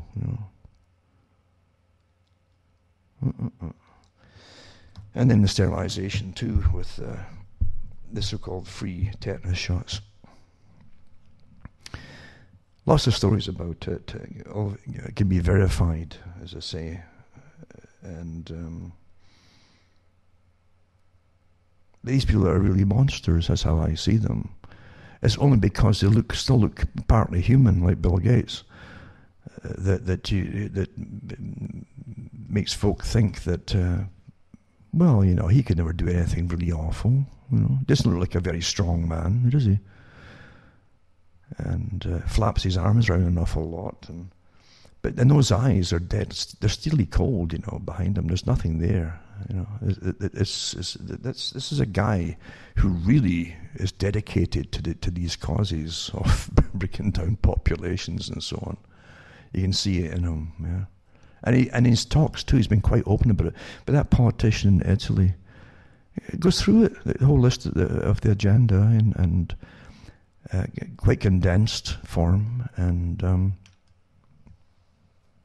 says it out loud. Now this politician in Italy gave her talk, 7 minutes I think it was, and it's on YouTube, and it's on BitChute I think too.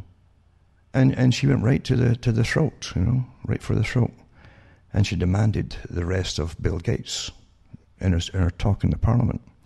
Sarah Kunail, her name is Sarah Kunail, Member of Parliament for Rome, and denounced Gates as a vaccine criminal and urged the Italian president to hand him over to the International Criminal Court for crimes against humanity.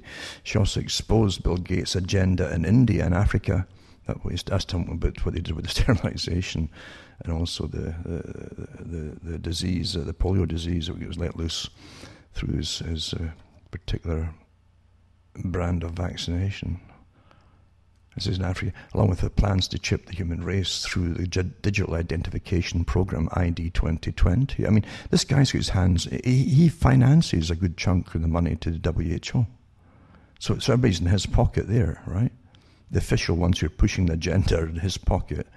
He's also come out with reimagining education. So his company, if he can keep all the children at home from now on rather than going to school, then his company, with this new education system online, will be the total indoctrination service for a unified indoctrination, a standardized indoctrination for the whole planet. You understand? You can't meet this. This is the greatest Bond villain you can imagine. He really is of our day. He's not the only one, but he's really got a finger in every pie with this global agenda. And so this politician comes out with it, and then goes. And by the way, every minister of health who's on board with this whole ID 2020 as well is all part of the same thing. They're all sworn allegiance to it. There's no doubt about it.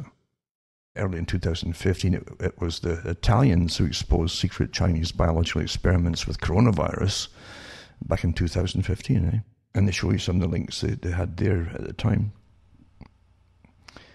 And it says an extraordinary 7-minute speech was met with wide applause. Sarah Kunail, the Member of Parliament from Rome, said that Italy had been subjected to a holy inquisition of false science. And she roundly criticised unnecessary lockdown imposed on Italians in the service of a globalist agenda. She also mentioned the deep state. It wasn't just in America. And I'll put up you can actually see it if you, like I say, on video if you want. But there's also translations elsewhere too of her talk. But she goes through Hobbes. She says Hobbes said that absolute power does not come from an imposition from above, but by the choice of individuals who feel more protected, renouncing to their own freedom and granting it to a third party, right? With this, you're going on anesthetizing the minds with corrupted mass media with a brand of disinfectant, she calls it, promoted by mass media. And NLP, that's neuro-linguistic programming, with words like regime, to allow and to permit, to the point of allowing you to regulate our emotional ties and feelings and certify our effects. So in this way, phase 2 is nothing else than the persecution or continuation of phase 1. You must change the name, as you did with the European Stability Mechanism.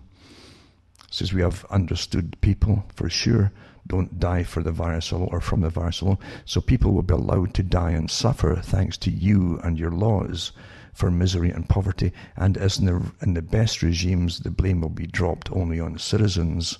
You take away our freedoms, and that we loot for it, divide it, impera, divide and rule. It's our children who will lose more, who are raped souls with the help of the so-called guarantor of their rights and of CISMAI, which is CSMAI, Italian Coordination of Service Against Child Abuse. In this way, the right to school will be granted only with a bracelet to get them used to probation, to get them used to slavery, involuntary treatment, and to virtual lager.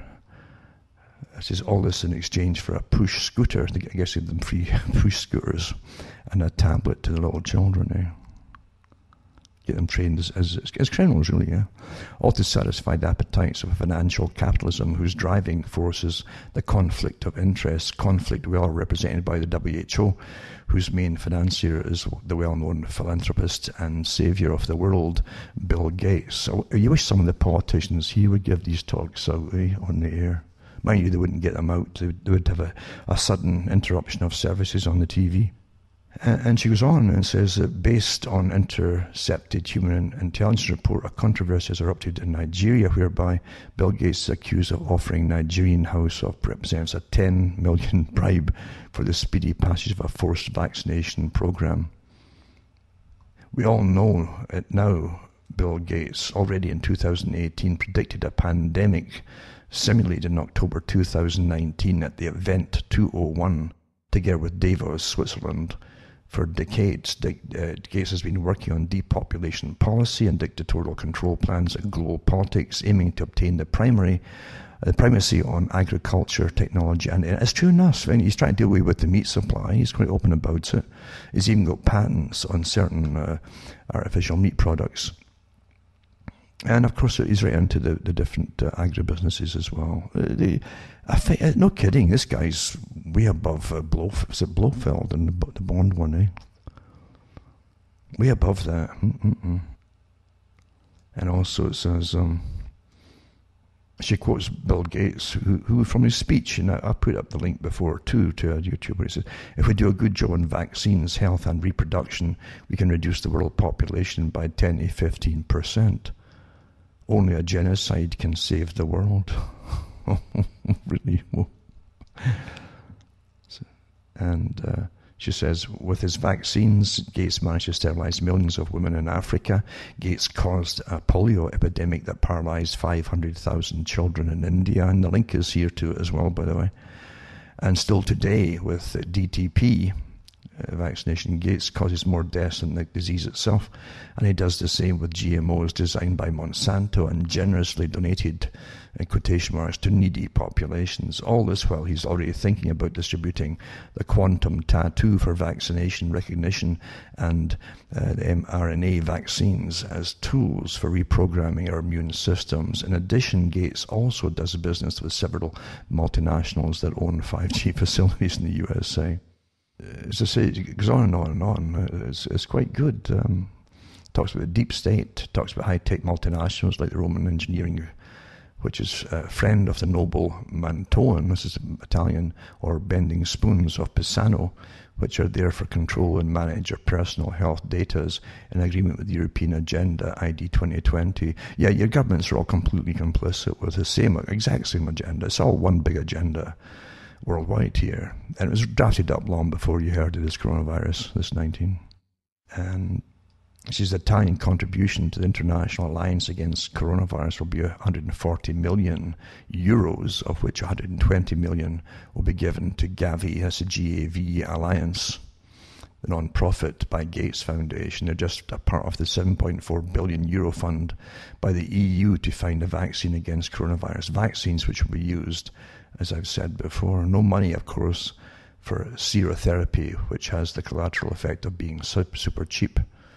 No money for prevention, a real prevention, which includes our lifestyles, food, and relationships with the environment. And she goes on and on. And the real goal of all this is total control, absolute domination of human beings transformed into guinea pigs and slaves. Well, that's a politician that somebody might vote for, really, come on. But as I say, unfortunately, you just can't get that kind of rhetoric in the West. It's just verboten, and it's as simple as that.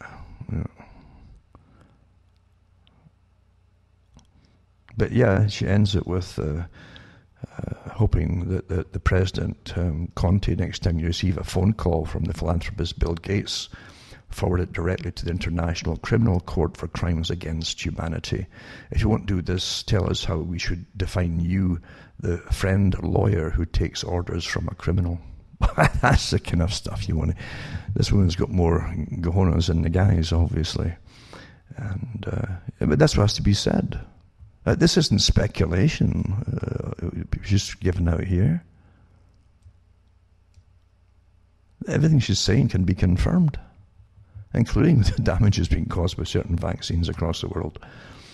And Bill Gates, a big agenda. He's got his fingers in so many pies, eh? Yeah. Quite something. But I'll put these ones up, as I say, tonight, and we can go through some of the stuff, as I've said before. We're run by these criminals. There's no doubt about it. I mean, suddenly out of the blue, Bill Gates has launched it into and presented as some kind of superstar. Again, I've mentioned before with some of the characters who literally run big PR companies who admit their job is to create stars out of scientists. Like they made Carl Sagan a star, give him the same star-making machinery as a pop star or an actor or an actress or whatever, and put all the guff, all the rubbish about them, how wonderful they are and how intelligent they are, and then they start telling you how you should live and all the rest of it. And you say, wait a minute, I thought they were just a guy who liked to look at the stars, There are billions and billions of stars, yes, and you're little midget in amongst them. And then they start telling you how you should live or die even. And that's how it's done. They did the same thing with Einstein, the star-making machinery. Most of his speeches, by the way, were about politics. Yeah.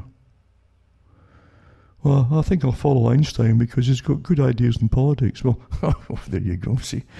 And that's why I read the articles from the Council on Foreign Relations when they brought in George Clooney and some of the other actors and actresses in that category that they were well known. It says because people type to follow them, they follow the stars. That's what they mean by it. They didn't used to call these folks stars, remember, till Hollywood was created, and they took it all over and introduced it to the stars, and you follow the stars. You see, just like a horoscope or something, or the zodiac.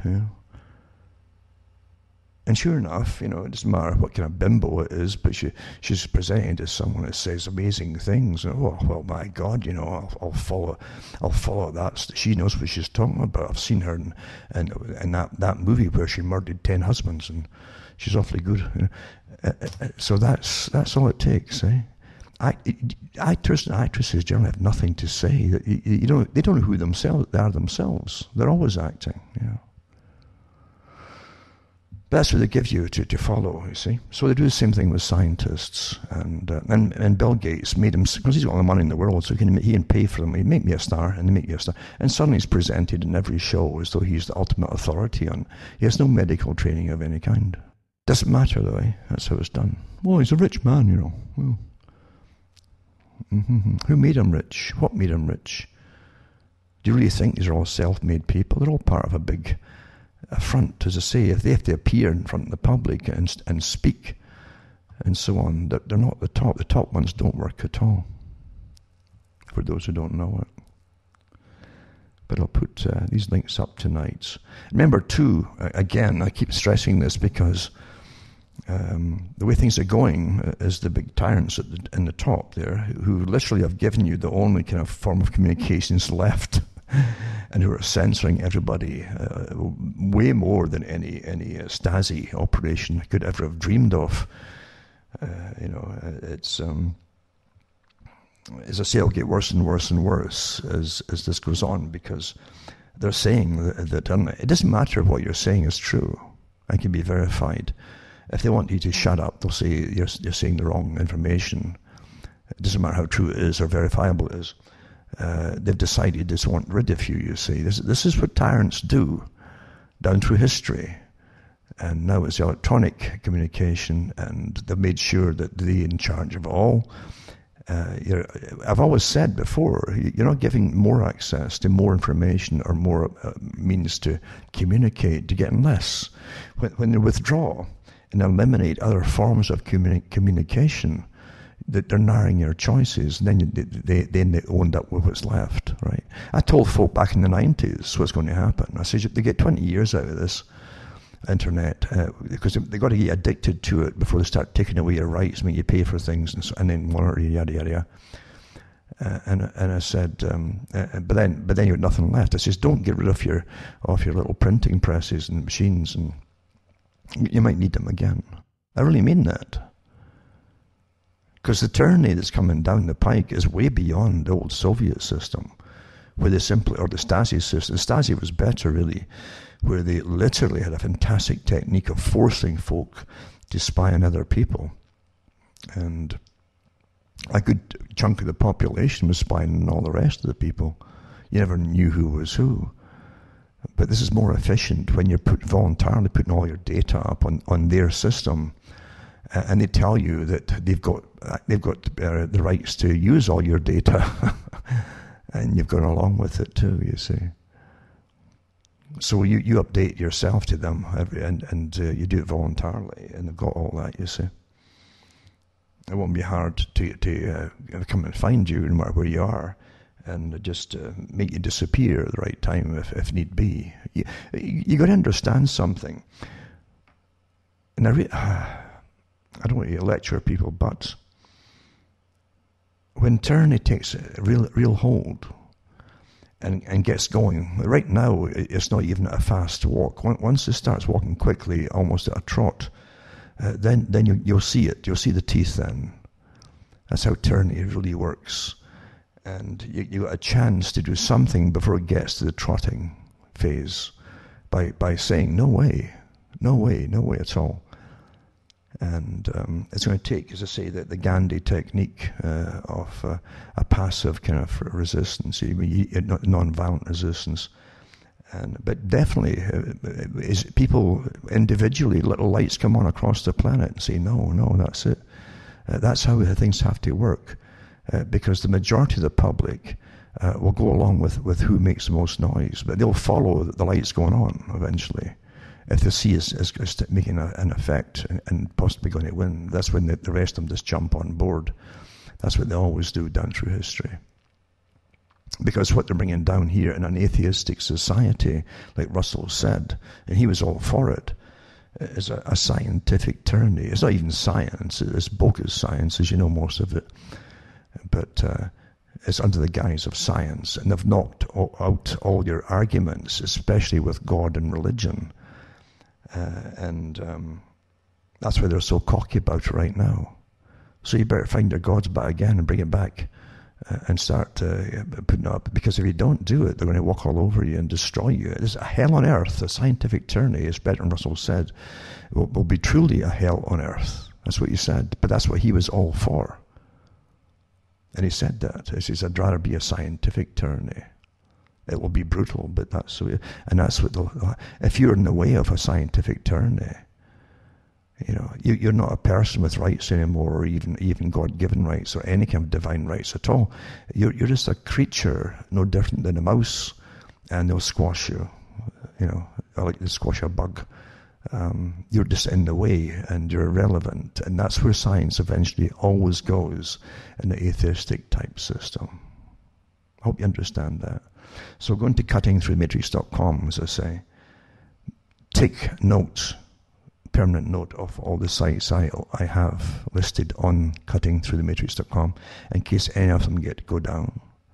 And remember too, in my talks, you can always download the talk. It's much easier that way, and then listen to it when you want, and you can stop and start it, etc., because they're pretty long. And I put links up too to the topics I mentioned for those that want to use them. A lot of folk do. That's where they run their shows on. But it helped me tick along too by sending some cash my way, hopefully, and I'll keep going as long as I can. And you can see how to do it at cuttingthroughthematrix.com, and hopefully very shortly we get a temporary reprieve to get some stuff maybe printed up shortly, and we'll see how it goes, and get some books out too that way. With your support, as I say, I'll keep ticking along. But I've seen this. What I talk about, I've seen personally, and I've had them come at me too personally. And I almost died in a hospital when literally the only thing that was keeping me alive was pulled off me. And the specialist came. I didn't know who he was at the time, yelling that he was a. He said, "I'm a very important man." I was coming out of a kind of the first dose I'd had since I'd been in there. Had no idea what he was yelling at me, And he said, "I can't be sued." He says, "I'm a corporation." No one was saying anything about getting sued or anything. I knew this guy. I says, "Why was he so upset?" He'd been sent in to give me the death sentence, and I was discharged because of him. With the medication I need to that would help me and literally cure me of the problem. I'm not kidding you. That really happened here, and that's how the world really works, folks. So he'd been the guy who appointed to do it, and he was in a bit of a panic. Because I couldn't figure out, why is he saying this? Why is he saying he's a corporation and he can't be sued? Nobody was threatening him with anything. It took me a while to dawn on what that's exactly what it was. Yeah. So in the real world, believe you me, they're already working fast and furious. And even the hospitals here anyway say to you, if you go in a second time, by the way, this is bioethics. This is taught in universities now. And bioethics is another thing that should be tossed out and literally burned amongst all the other rubbish that's out there and degrees. So there's a lot of trashy degrees out there, but they're dangerous degrees because it's training people who then train more people in different areas of health and on how to look at people not as really valuable creatures, but as less valuable and even unworthy according to their age and their medical status, etc., etc. That's what it's about, folks. And that's why you got euthanasia being put on, really forced upon people now in Canada, different places. LifeSite News has had quite a lot of articles in the past years about that, so have other sites as well. So it's quite fascinating to actually see it all happening. But because you don't see any propaganda about marching guys in dark uniforms and jackboots, it doesn't hit home to people. You've been trained that that's what evil is, you see. That the worst evil wears business suits and often casual wear to the professor class. And they're the characters who are advising a generation who have been radicalized with Antifa groups and all the rest of it. Like a Bolshevik army ready to get let loose upon the older people, and they'll go for you and they'll eliminate you with gusto. Believe you me, that's how they've been trained. You can see it in them. You're responsible for destroying our world, our future, and it's been drummed into them through the education system too. So say cuttingthroughthematrix.com and help me tick along, and you can donate as well, and you can see how to do it there. You can even send checks. Now, here's some articles here. One article here talks about the availability of genetic data to do with coronavirus. Has got biologists thinking that possibly the virus may have escaped from the lab in Wuhan. This is what they said, initially, which was known to be studying coronaviruses like diseases in bats. The UK ministers are reportedly no longer discounting the possibility that the virus escaped from the lab. Link is on the article too. And that's from the sun.co.uk, the Sun newspaper, or news outfit. So they get into it too. Remember that eventually when the Chinese says, "Oh, it could have been the Americans that did it," and then they thought, well, it's because of that sporting thing they had with the US over in Wuhan a few months before that all broke out. But I think what the Chinese were also hinting at is that they were given the basic building block of this particular virus from the US, from Fauci, of course, and that has been admitted to, or at least the data has come out about it to confirm it. And SARS-CoV-2 is well adapted for humans. And what does this mean for re-emergence? Is it getting ready for the spike? Oh, it'll come back in the fall, But it's well adapted for humans. And they go on about the side-by-side comparison of evolutionary dynamics between the 2019 to 2020 SARS-CoV-2 and the 2003 SARS-CoV.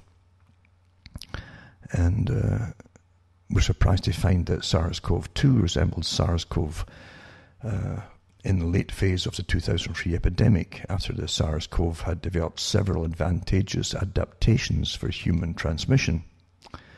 Our observations suggest that by the time that SARS-CoV-2 was first detected in late 2019, it was already pre-adapted to human transmission to an extent similar to late epidemic SARS-CoV. However, no precursors or branches of evolution stemming from a less human-adapted SARS-CoV-2-like virus have been detected. What they're telling you is that it seemed to be made. It would have had to. Some of the top virologists have said it would take about 800 years of any kind of, with a lot of luck, put it that way too, 800 years or so to evolve in so many different stages to be so adaptable for attacking humans in the way it's doing and being awfully successful in what it's doing to humans. It would take 800 years from the last SARS type virus to the present CoV-2, So that's what they're really getting at here. It was awfully well, just all ready to go, you might say. Well, that's why other scientists, the white magicians from the laboratories, are saying that it had been manipulated to be so potent. Again, that you're back into the gain of function. That's what they do in these laboratories. Don't forget too that Fauci worked. He was one of the overseers for Fort Detrick. Eh? Did you know that? And also over the Cancer Society, because cancer are often caused by viruses. Eh? It's a small little world when you get into it, really. And he get a finger in lots and lots of pies. But I found that when I was digging through some of the old articles from Dietrich. And so he's a very important guy in that field, which, as I say, at the very least, you'd have to have CIA clearance for many things, and maybe even higher than that. But this article goes into it in a little bit, not really in much depth, but it gives you an idea of what they're thinking about. The PDFs there too, if you want to study it and look up on what they've found out. And it is interesting. We'd actually admit to certain things in scientific articles without saying it's definitely, that they're pointing to the fact that the darn thing had somehow been helped to skip a whole bunch of evolution to do what it's doing. And that's, regardless of what Fauci eventually came out and said, well, it probably just did it by itself. Which he had to do when his name started to come in for being responsible for giving it to China. And he got Trump's warp speed vaccine czar oversaw an infamously botched vaccination. Wonder why 1/3 of Americans want to dodge this one. And it says that nearly 1/3 of Americans might refuse a vaccine for the novel coronavirus, according to a poll conducted earlier this month by Civic Science. The percentage has likely gone up since then, as the 2,900 respondents to that survey gave their answers before Trump announced on Friday that the 12 to 18-month timeline for vaccine development, already unheard of in the pharmaceutical industry, would be stepped up with an eye towards rolling out a shot by the end of the year.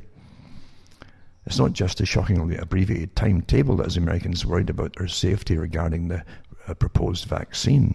The head of the initiative already has one botched jab under his belt, as he's invested literally in several of the vaccine candidates under development. They're all completely, these people are so contaminated with corruption and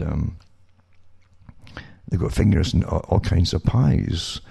That you can't say that they're independent, working for any kind of health for the public. They're too compromised in so many different areas. So GlaxoSmithKline vaccine chairman Monsif Slough was appointed by Trump Thursday to run the task force his administration is calling Operation Warp Speed.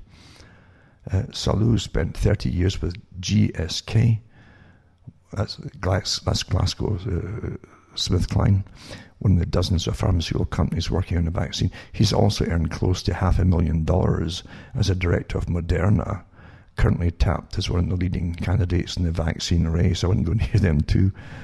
But watchdog groups like Public Citizen have already raised alarms about his conflicts of interest, but that's the least of his problems. And it's true, they're so glaring, they shouldn't be appointed to any of these positions. As chief of vaccines at GSK, Slough, I'm not sure how they pronounce his name, oversaw the development of the disastrous Pandemrix vaccine for swine flu. A shot that was rushed in the market without proper training in the midst of a 2009 epidemic, during which public health officials, they're all going to die then too, by the way,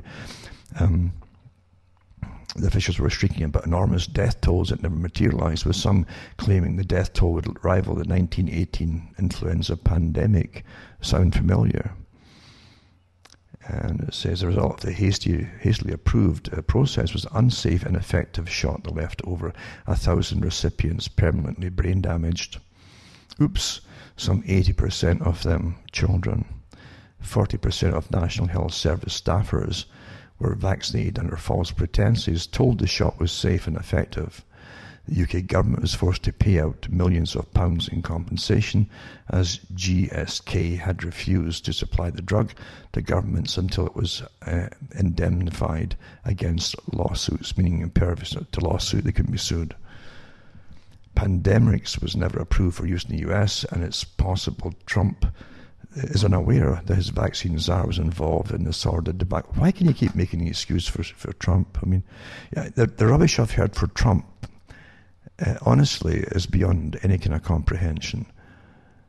The man said when he first ran, it was at 2016, before he got in, that if he got in, he would give pharmaceutical companies and vaccine makers the rights to bypass all kinds of testing on the general public and rush things to market.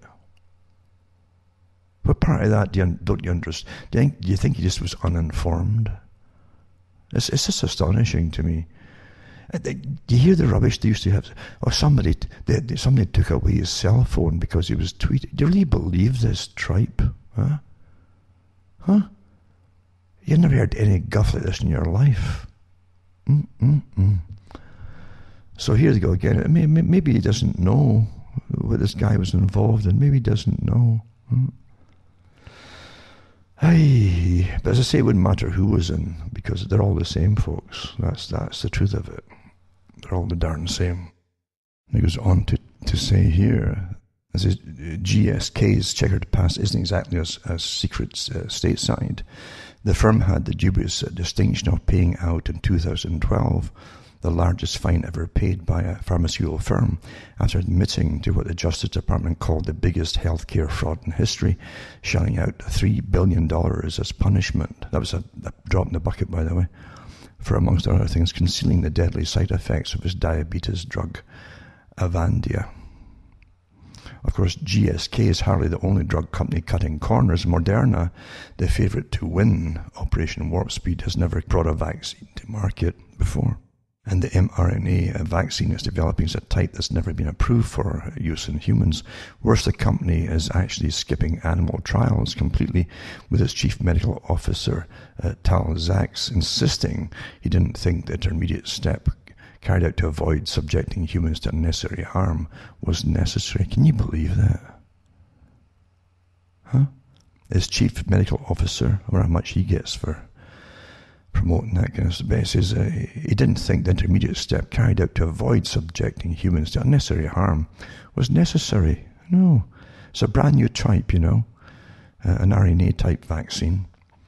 That'll change your cells in your body forever. It's not the old kind of stuff where you cut bits and pieces of things together and then you grew them on, or either in eggs. And that was a traditional way. It was to inject them into eggs. And later on, they started to grow them on dog kidneys. There's one as well. And they were getting massive problems with that one too.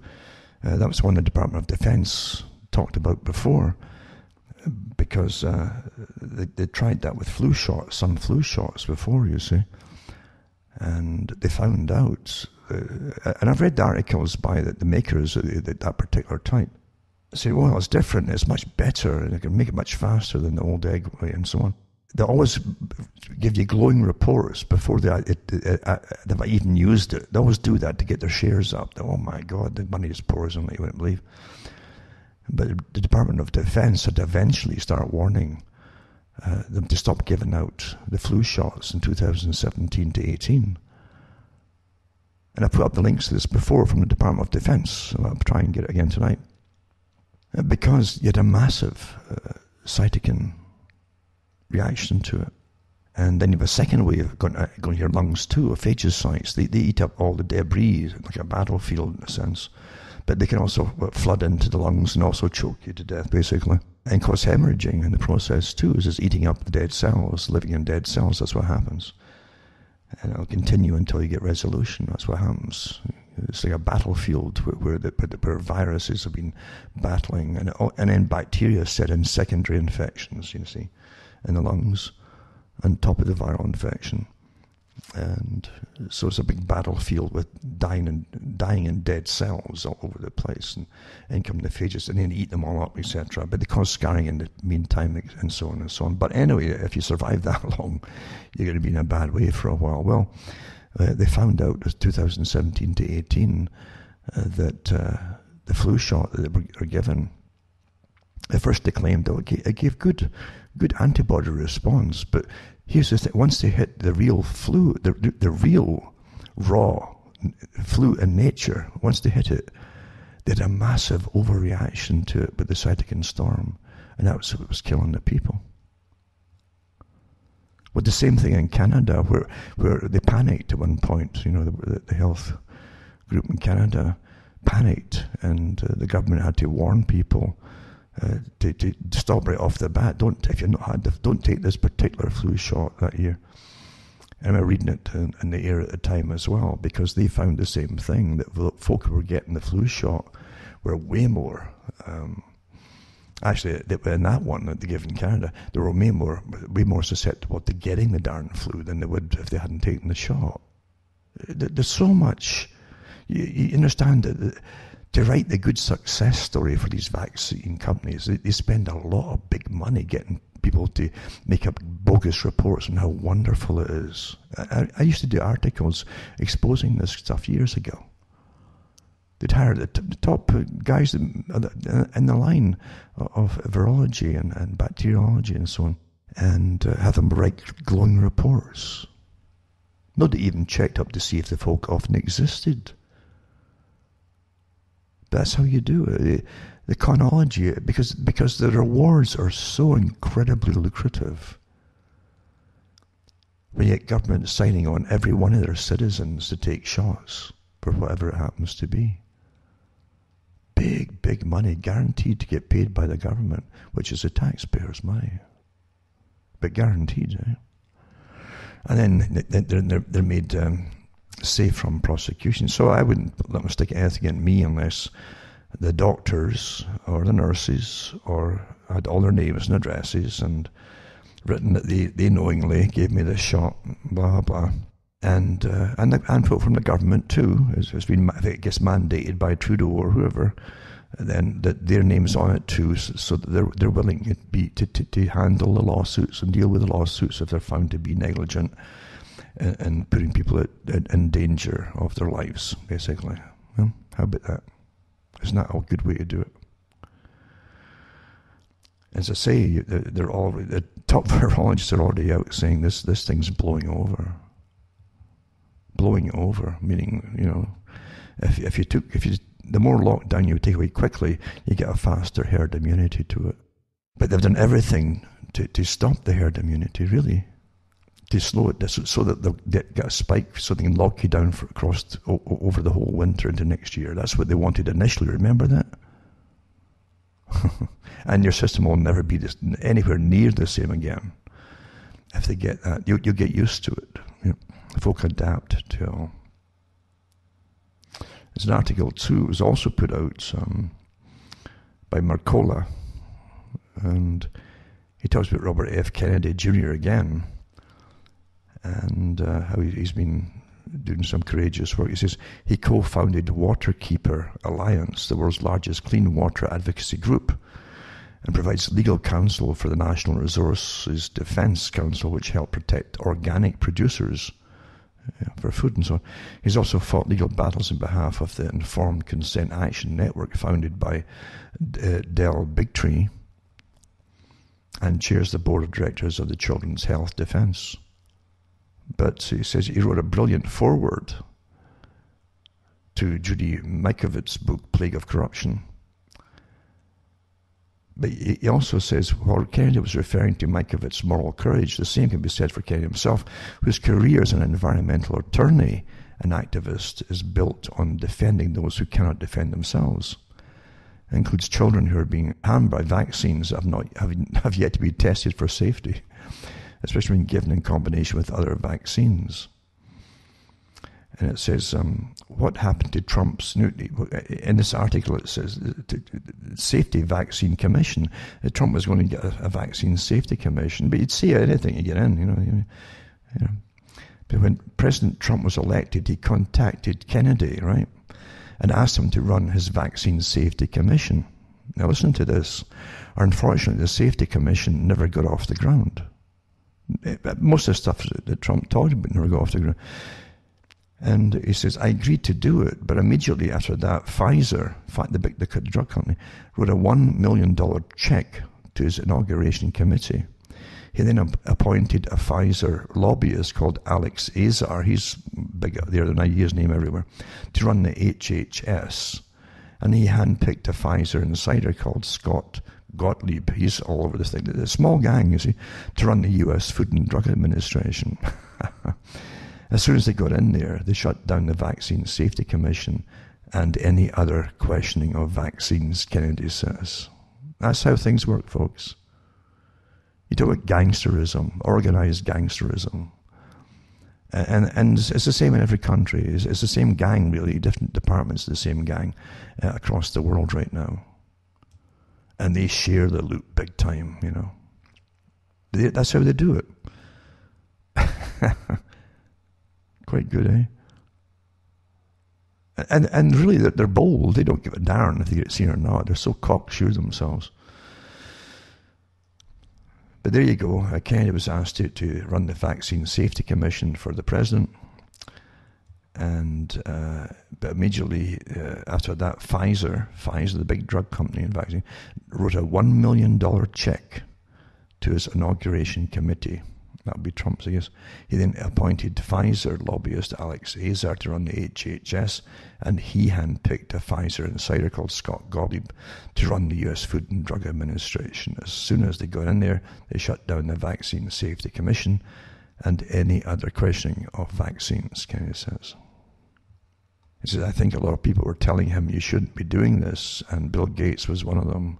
But I think once he took the money from Pfizer and put in their guise, the commission was dead in the water. So yeah, Trump knew what was happening. And then they go into the evolution, you know, of viruses. As explained by Kennedy, the way they accelerate evolution, this is what the gain of function is by taking the coronavirus from this is what they take it from the bats, right?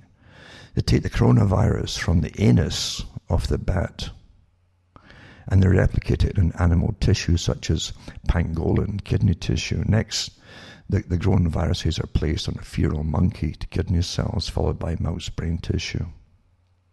That's, by the way, why one of the reasons they have this massive cytokine storm.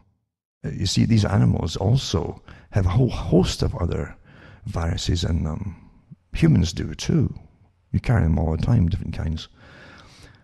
But what they're saying, even with the Department of Defense, is because they're using they're growing it on different animals that have these coronaviruses, all kinds of harmless ones too, but all what they call debris in the actual vaccine from all these other viruses. And for some reason, when you get hit with a real coronavirus from outside, the vaccination from the air, from nature, or if we want to call it nature. I'm very skeptical that many of them are just natural these days. But you get this massive cytokine storm that can kill you. And they're putting it down to the other coronavirus types that are because of the different tissues they're growing the viruses on from animals. That's one of the main things they're looking at right now. So they grow on the viruses. And I think I mentioned last week there was even an article where one company was trying to grow them in human eye tissue, actually embryos, the aborted fetuses. These are the black magicians, though. The white magicians don't do that. They want to do it all for the good of humankind. You understand? Each time you transfer the virus to another animal tissue, you increase the risk of zoonotic animal virus contamination. That's what they call it, the virus contamination. You see. In addition to mutations, according to Kennedy, 6 years of evolution can be accomplished in a matter of days using this accelerated evolution process. Through this process, extremely viral forms of the virus can be rapidly created. Typically, milder forms are used to create a vaccine, as explained by Kennedy. You can take a mild form and give a person that mild form and they don't really get sick. They can develop antibodies, and that's the theory behind vaccination. It's a theory, right? But there are reasons that they like to create those super viral forms, the super type. One is most of the labs where they do it, like Fort Detrick in the US and Wuhan lab in China, are not only vaccine labs, but they're also military labs. They're biowarfare labs. That's what they're using mainly. So they want to mess around and look at these viruses that they may be able to weaponize. Not only that, the people who are creating vaccines like to create super viral forms. They give them to mice who have been genetically engineered to have a human immune system. Essentially, then they try to cure them. They actually, it's an article last week where they've created another type of super mouse that's even more human genes in it than ever before. Tell you. And it says, then they track you. These experiments were going on in the US until 2014. They were Dr. Anthony Fauci's projects. President Obama ordered it to stop because they had a lot of lab escape problems. A lot of these creatures escape too, mind you, but they also have the viruses escaping too. In 2014, from 3 different laboratories. So that they got clamped down at the time for it. Instead of stopping as he was ordered, Fauci moved those operations to the Wuhan lab in China. Is this something I'm saying? This stinks to high heaven with this Fauci and the Bill Gates and the whole thing. It really does. Come on here. Instead of stopping as he was ordered, Fauci moved operations to the Wuhan lab in China and continued to do those experiments right up until the time that the coronavirus pandemic occurred. In fact, infectious disease expert Ian Lipkin was doing those experiments over there when COVID-19 exploded. And I'll tell you exactly what happened because it's very suspicious. He continues telling the story of how it may have been generated by releasing the virus to ensure that dangerous coronavirus research would continue and receive fresh funding. Because here's what happened. President Trump came and Obama had an office in the White House for pandemic defense and for pandemic security. They were involved in funding coronavirus research projects in Wuhan through Fauci, and President Trump ended all funding for that office September 20th, 2019. It's interesting, the dates in it, eh? And when did they have that event? 2001. So that was the last paycheck any of those scientists got. In September the 30th, 2019, a whole lot of scientists were laid off in Wuhan. October is when the first case of COVID-19 was reported. It's suspicious because it looks like there is a possibility, and this is what Kennedy was speculating. I'm speculating, he says. I want to make that clear, but it's a possibility that somebody who lost their job in that lab could have released the virus. It might have been somebody who wasn't even in the lab, folks, who just ordered it released. You know that yourselves. Because a whole agenda is to come out of it. Your whole way of living is completely altered, folks. And they want this to be permanent. And having you bend over backwards to start with, lockdowns and social distancing and all this kind of stuff, it's just the start of it, if you let them get away with it. It's a pre-written script here. And they need this thing to happen to bring it into being. And it says most journalists, let's see here, let's see. It's an even broader agenda appears to be the introduction of a far more authoritarian regime, along with the transfer of wealth from average people to the richest through a planned economic collapse. And of course that's happening now with trillions of dollars being dished out. And you're supposed to be in perpetual debt forever, massive debt, worse than before. And you're going into the austerity program that the United Nations had everybody sign on to years ago. I did all the talks at the time. I said, what do you think austerity means? It means poverty. You're going to be living in poverty, mandated poverty. And then, of course, this article ends with a whole, I'm only partway through it, but the coronavirus vaccine may be a disaster waiting to happen, it says. And I'll put the links up anyway for those who want to read it for themselves. And it's good to read, you know. Most folk now are looking for visual little clip bits and bytes from YouTube or somewhere. But it's good to read stuff. It sticks in your head longer and better, actually. I always find it. And again, influenza vaccination, respiratory virus interference among Department of Defense personnel during the 2017 to 18 influenza season.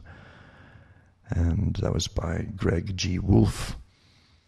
Armed Forces Health Surveillance Branch is an official branch of the Air Force, and so on. Wright-Patterson Air Force Base. And it says receiving influenza vaccination may increase the risk of other respiratory viruses. Well, they're growing them on animals' tissue now that have different coronaviruses. Yeah. And that's what it's called. It ends up with virus interference. This test negative study designs are often utilized to calculate influenza vaccine effectiveness. And the virus interference phenomenon goes against the basic assumption of the test negative vaccine effectiveness study that vaccination does not change the risk of infection with other respiratory illnesses, thus potentially biasing vaccine effectiveness results in the positive direction. The study aimed to investigate virus interference by comparing respiratory virus status among Department of Defense personnel based on their influenza vaccination status. And it says we compared vaccination status 2,880 people with non-influenza respiratory viruses to 3,240 people with pan-negative results. Comparing vaccinated to non-vaccinated patients, the adjusted odds ratio for non-flu virus was 0.997, 95% confidence interval, and so on. Additionally, the vaccination status of 3,349 cases of influenza were compared to 3 different control groups. And the conclusions eventually, it says, receipt of influenza vaccination was not associated with virus interference among our population. Examining virus interference by specific respiratory viruses showed mixed results. Vaccine-derived virus interference was significantly associated with coronavirus and human metapneumovirus. However, significant protection with vaccination was associated not only with most influenza viruses, but also parainfluenza, RSV, and non-influenza virus co-infections. What they're telling you here is when they've initially tested it, after they're giving it to you, you'll get some antibodies. The problem with the conflict is, though, when you hit the actual virus it's supposed to protect you against, in its raw state in nature, you have this massive cytokinic storm. You've been programmed to have it through the contamination of the other viruses in the vaccines from the animals that are growing the specific virus on. It takes other viruses with it. They can't clean it out, you see. That's what happened even with the polio vaccine, remember. We had hundreds of animal, they call them simian, the monkey viruses. And they were in every single shot. They couldn't take them out. So they claim. And including the simian 40, which was the cancer-causing virus. Well, that's what they're still getting yet. You're still getting all kinds of viruses from the tissue, the animal tissue they're growing this particular virus on. This flu shot is not like the others, it says. Now, this article goes back to 2014, right? This is all connected. Just mark the names you give. They're all different types of vaccines. They're often connected together by the same companies, in fact, many of them. 2014, this year, Novartis, right, shipped its first full batch of Flucelvax. It was called Flucelvax, a new vaccine that was only approved by the FDA in 2012. The company made a limited amount of this shot last year, but there are more doses to go around this flu season. And for the first time, the doses were made at the company's newly approved US plant in Holly Springs, North Carolina. Remember where the coronavirus that Fauci sent over to came from North Carolina too. The vaccine is made without growing the influenza virus in chicken. This is how it's normally done, in chicken eggs, right? So this new type, they didn't use the chicken eggs. This which is the way that flu shots were made for more than 4 decades. Instead, Flucelvax is grown in kidney cells from dogs. The technology means that the shot can be made in less time than a traditional flu shot. Enough virus can be churned out in about 65 hours to 75 hours, compared to the 6 months or so it takes to grow in chicken eggs. This all means that people who are allergic to eggs, well, they don't care if you're allergic to eggs or not, folks, or look what they're going to pump into you anyway. They don't care about the side effects of pumping in stuff from dog, the varieties from dogs, kidneys and so on. Right? So that's an excuse they give you, is, they don't want folk to be allergic to eggs and so on. They now have a different option for getting immunised against it. The only thing is, though, if you don't go with the egg type, you're left with the dog type. I can guarantee that when you walk in the park, you have a strange urge to go up, and you just need to go to every lamp post that you see, including the waste paper bin. You just can't help yourself, right? Now it says, in studies that the FDA reviewed before approving the vaccine, the shot was 84% effective. They always tell you the same thing. That's 84% effective in preventing flu amongst adults, right? That the FDA does. They're pals in the FDA. These people are all they're like musical chairs moving from companies and the FDA and back again into I've done talks on that 2 years ago. So in preventing flu amongst adults who were vaccinated compared to those who received a placebo, people getting Flucelvax produced around the same amount of antibodies to an influenza virus as those who were immunized with a chicken egg-based flu vaccine. It says using animal cells instead of chicken eggs, Novartis allows them to have more control over the purity of the final vaccine. How well influenza grows in the chicken's eggs is variable. Some eggs or batches of eggs help the virus grow, but others aren't as conducive to producing large amounts of influenza. So the cell-based technology is also a plus during a flu pandemic, since the platform can produce more doses quickly to control an outbreak as a particular influenza virus spreads amongst the population. And it says the company has produced doses of pandemic flu viruses against the H5N1 using the cell technology, and is keeping them in deep freeze as part of the US government stockpile in the event of a pandemic. So it says the FDA has approved 7 different kinds of flu shots in addition to Flucelvax and the standard vaccine made from chicken eggs that protects against 3 strains of influenza. There's also a shot that protects against 4 strains of flu for the needle-phobic one, with a microneedle injects just into the skin and doesn't penetrate into the muscle, making it less painful. For the elderly who need more protection, right?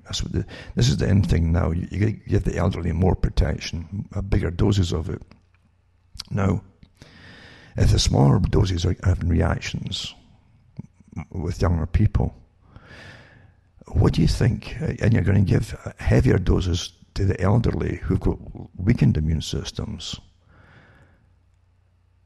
If you've got a weakened immune system and you're pumping a heavier, more stronger, more virile dose into the elderly, what do you think that's going to do? Huh? It's astonishing. It's like, again, we're back to voodoo again, isn't it? Magical thinking. Well, the elderly, they've got a more weakened immune system, so let's pump more of this stuff into them. Is that to try to terrify the body, the Lysenko effect, and to start to working again by giving them a bigger dose of something. If a small dose isn't going to work very well, why give them a bigger dose? If their immune system is so compromised and weakened, it can't utilize itself or the vaccine and produce antibodies. In fact, they're going to have a massive reaction to the vaccine, definitely. And that happens. Lysenko, by the way, was a favorite of Stalin. And he came up with a bright idea to do with communist theory. They could force society to evolve, you see, genetically in a way, as though if you brought up the educated classes from the working class and the educated classes, it would continue and evolve by itself, like a learned memory, a genetic memory in the cellular structure of everybody. But he thought they would do it to wheat. I think it was wheat. It just wouldn't grow in some parts of Siberia. So the idea was to try to shock it, freeze it, and bring it back into the warmth, like a torture system, kind of like a Pavlovian style, but for plants. And by doing so, you'd force it to evolve, to adapt, to grow in freezing temperatures in Siberia. And to show you how terrified you'd be afraid of, a lot of folk who kept studying Lysenko's would say, this isn't going to work, other biologists. It's not working. They were executed by Stalin. You better understand, folk are ruthless at the top when it comes to these ideas, because they're a bit wonky to start with in their head, Oh, there you go. So this article was from Time, the Time, that's the name of it. When they were bringing out let's go back to getting more viruses and coronaviruses from animals by growing it on animals rather than the eggs. Why do you think they did it in eggs eventually? It's because of what they were doing before with animals. So after a while, folk forget and they won't remember, what happened the last time. And again, flu vaccine grown in dog kidney cells. After that wonderful glowing report there, right? Okay? Have you got it? Have you already forgotten it? How they say about that 85% success, right? Here's an article, which you always see after these fantastic of how glowing. Flu vaccine grown in dog kidney cells is another failure. Oh dear, I thought it was going to be a success and all that stuff. So the cell-based flu vaccine, Flucelvax, grown in dog kidney cells became available again during the 2017 to 18 flu season, right? That's what the DOD said. That's what they were giving them then too, right? By the way, they were giving them something similar in Italy this last winter, eh? Huh? A novel type again, eh? So Flucelvax, this wonderful thing made by Seqirus, was supposed to offer advantage over egg-based flu vaccines. A study by U.S. Food and Drug Administration revealed the cell-based vaccine worked only a little bit better than the conventional flu shot in protecting seniors, which isn't saying much. That's what the report says. When flu vaccines overall had only 24% effectiveness in preventing flu-related hospitalizations in people aged 65 and older. The Flucelvax vaccine had an effectiveness rate of only 26.5% in that population, which really is negligible at all. So all that money and these glowing reports, because I always give you, they pay really important, really professional writers to give them glowing reviews, and they always end up being the same thing after it's been pumped into the public. So the Flucelvax grown in the dog kidney cells became available. The vaccine was licensed in 2012 and approved for individuals aged 4 years and over. As the effectiveness of conventional flu shots continues to leave much to be desired, the new Flucelvax vaccine was touted as a new and improved version that would protect more people once flu season hit. In reality, a study by the U.S. Food and Drug Administration revealed the shot worked only a little bit better than the conventional flu shot in protecting, which isn't saying much. Well, flu vaccines overall had only 20% effectiveness and preventing flu-related hospitalizations in people aged 65 and older. The Flucelvax vaccine had an effective rate of only 26.5%. So in addition, according to Securus, the cell-cultured vaccine is superior because it doesn't rely on egg availability, like they got a shortage of eggs, which could be affected by avian flu. So they give you all this guff, you see, as to why they came out in the first place. Yeah, they caused problems, obviously, because you had these terrible cytokine storms after you got the shots, when you hit the actual viruses that were out and around you, around about amongst the society. Now this article goes on and eventually gets to the point. And again, I'll put all these articles up, at cuttingthroughthematrix.com for those that want to look them up. But it said that there's more to your immune system and the flu shots than just what I've said before. They keep repeating. A lot of articles today, they'll repeat the same things over and over, almost about 5 times in 5 paragraphs saying the same stuff. But eventually it gets to the point. It says your immune system's response to flu vaccine can make you more susceptible to the flu. Remember, this all comes from the best people money can buy in the profession, say, that bring you this stuff. And yet all these years later, as every year it's an oops.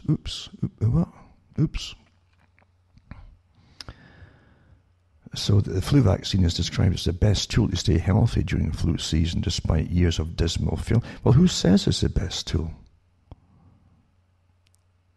If you're healthy, generally you don't need anything. You wouldn't get, you won't even get the side effects of the flu, or even the simple effects of the flu.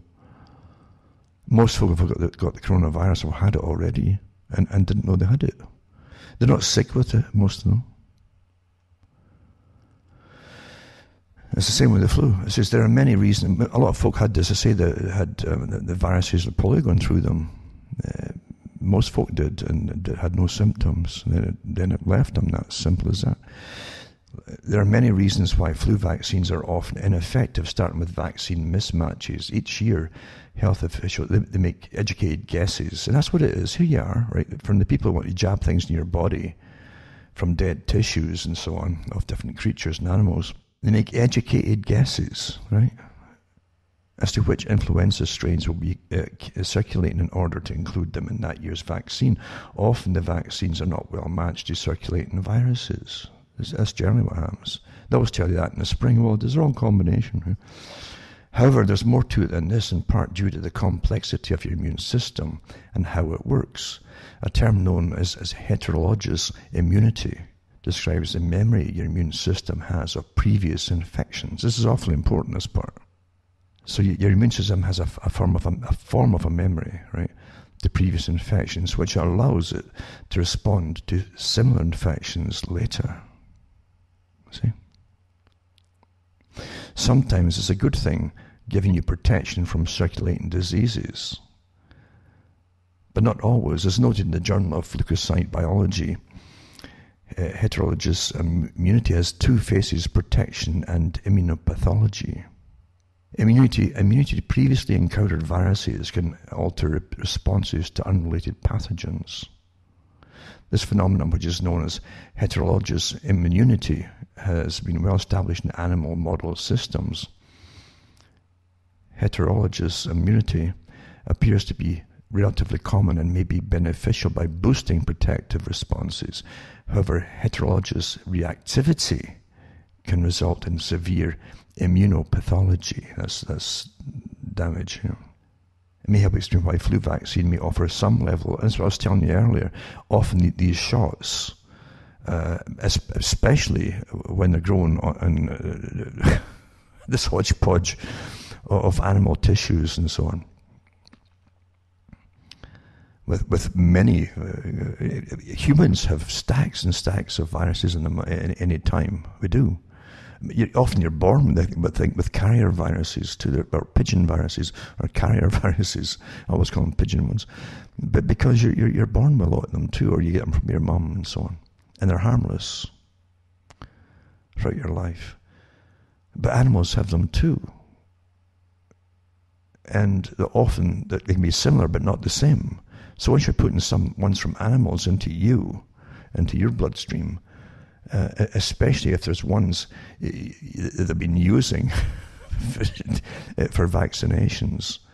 You're having this incredible reaction to it, with an overreaction of your entire immune system going on the warpath at once, poof, when it hits the real virus that's supposed to protect you against. They know this, but they don't like to tout it too often when they're trying to force you to take the latest shot. Because big money, and every year, big money. Billions across the world in vaccinations. So it's not wise for them to, if they want big profits, to tell you the truth. So here in this article, let's go into too deeply, this one. But immunity to previously encountered viruses can alter responses to unrelated pathogens.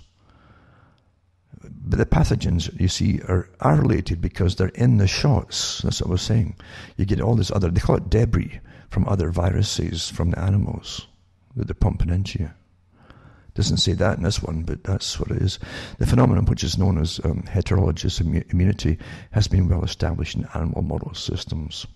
It says the strategy of annual flu vaccination may in fact be backfiring, leaving those who have been vaccinated annually less protected than those with no prior flu vaccination history. You see this over and over again in their own writings. Research presented at the 105th International Conference of the American Thoracic Society in San Diego even revealed that children who get seasonal flu shots are more at risk of hospitalization than children who do not. Huh?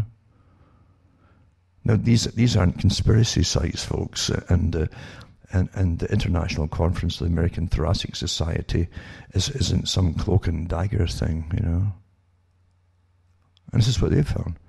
Children who had received the flu vaccine had 3 times the risk of hospitalization as children who had not. Among children with asthma, the risk was even higher. It says, despite the questionable effectiveness, we're likely to see more cell-based flu vaccines rolled out. Already there's also a flu vaccine produced using genetically modified insect cells. That's for folk who are on drugs and like a good buzz. And one of the horizon manufactured in Nicotiana, benthamania, a type of tobacco plant known for its ability to make proteins at a high rate of speed.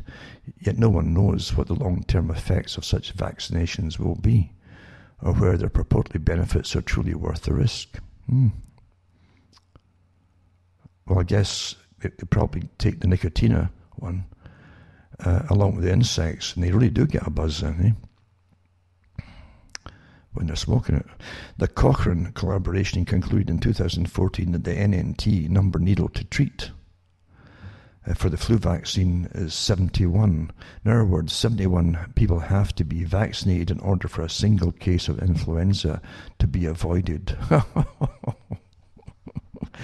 In a 2017 scientific review, on the other hand, and the links are here for the NNT for the vitamin D was 33, meaning one person would be spared from acute respiratory infection, such as the flu, for every 33 people taking vitamin D supplement.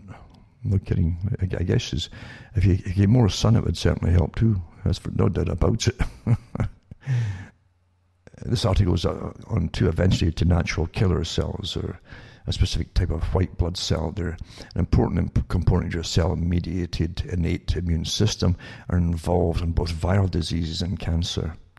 Researchers recently discovered that with enough NK cells in your system, you'll not contract influenza. And the link is there for that too.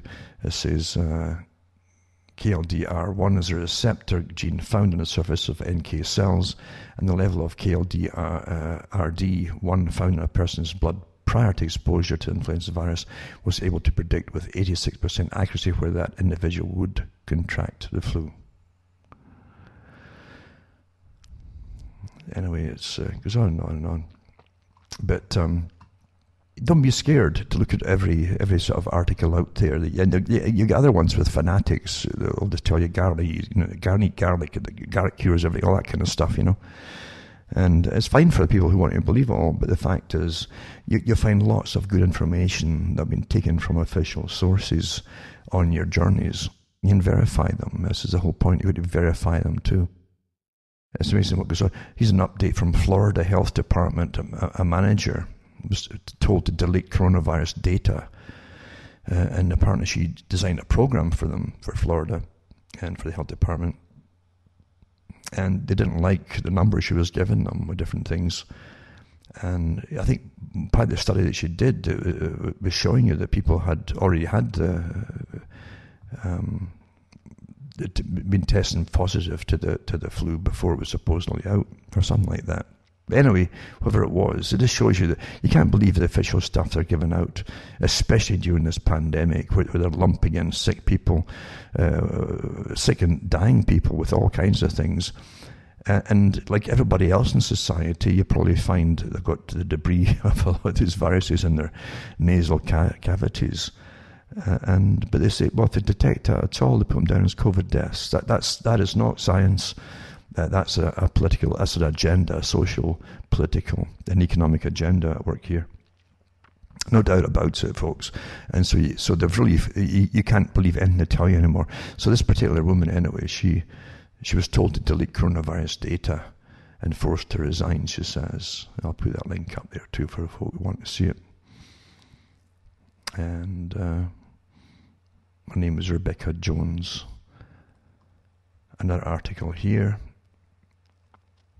is how coronavirus hijacks human cells and takes over our genes and turns our immune system against us. It's like nothing I've seen in 20 years, says a virologist, you see. And you'll find other ones too who are still hyping up the terror and terror and terror. But as I say, you're finding people who've had previous shots, by the way, there's no doubt about it, are having this massive reaction when they actually hit the actual virus itself. And I think it's because I suspect, like the last article, that's because, and many other articles too, and the Department of Defense, is because you've had shots already that have literally triggered your immune system to go all out war, like never before, against something that they could deal with if you hadn't had the shots prior to it. Early, it seems to be what's happening. This article too is another good article too. A Harvard Medical School professor questions Fauci's shading vaccine results. That's what it says here.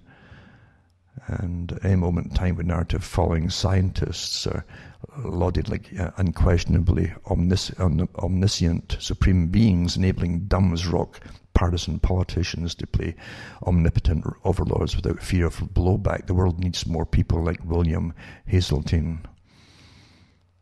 His last 2 weeks have been seeing markets and politicians jump exuberantly at the hope of every press release from a biotech firm that proclaims one of their pet rabbits didn't die when they fed it their latest DNA reshaping test material. And it says Barstool Sports' Dave Portnoy said it right. When did we shift from flatten the curve? Remember all that? Let's flatten the curve, to we have to find a cure or everyone's going to die. Well, they did that from the start, folks. If you listen to Fauci and the WHO and every health appointee to the government, they've been on board with the exact same agenda from the very beginning. Nothing. Yeah, your natural immunity is no use, you see. Although it works, you see, it's no use. No, you got to get an artificial one. You got to take their very expensive treatment for it, you see, their vaccination. And it's been that from the beginning. And again, this whole, you can't get your house till you've had your vaccination. They weren't even caring if you're already immune to it. Through antibodies, through natural antibodies. Didn't matter. That's the first time in history too, right? Oh, yeah, we've got a better type of antibody who is synthetically, scientifically made. It's better than natural. And so it says, and this is where we find ourselves, every talking head proclaiming the same malarkey. We will reopen carefully with PPE and social distancing and whatever else is mandated from on high until we find a vaccine in 12 to 18 months, at which point the world will be made whole again and kumbaya.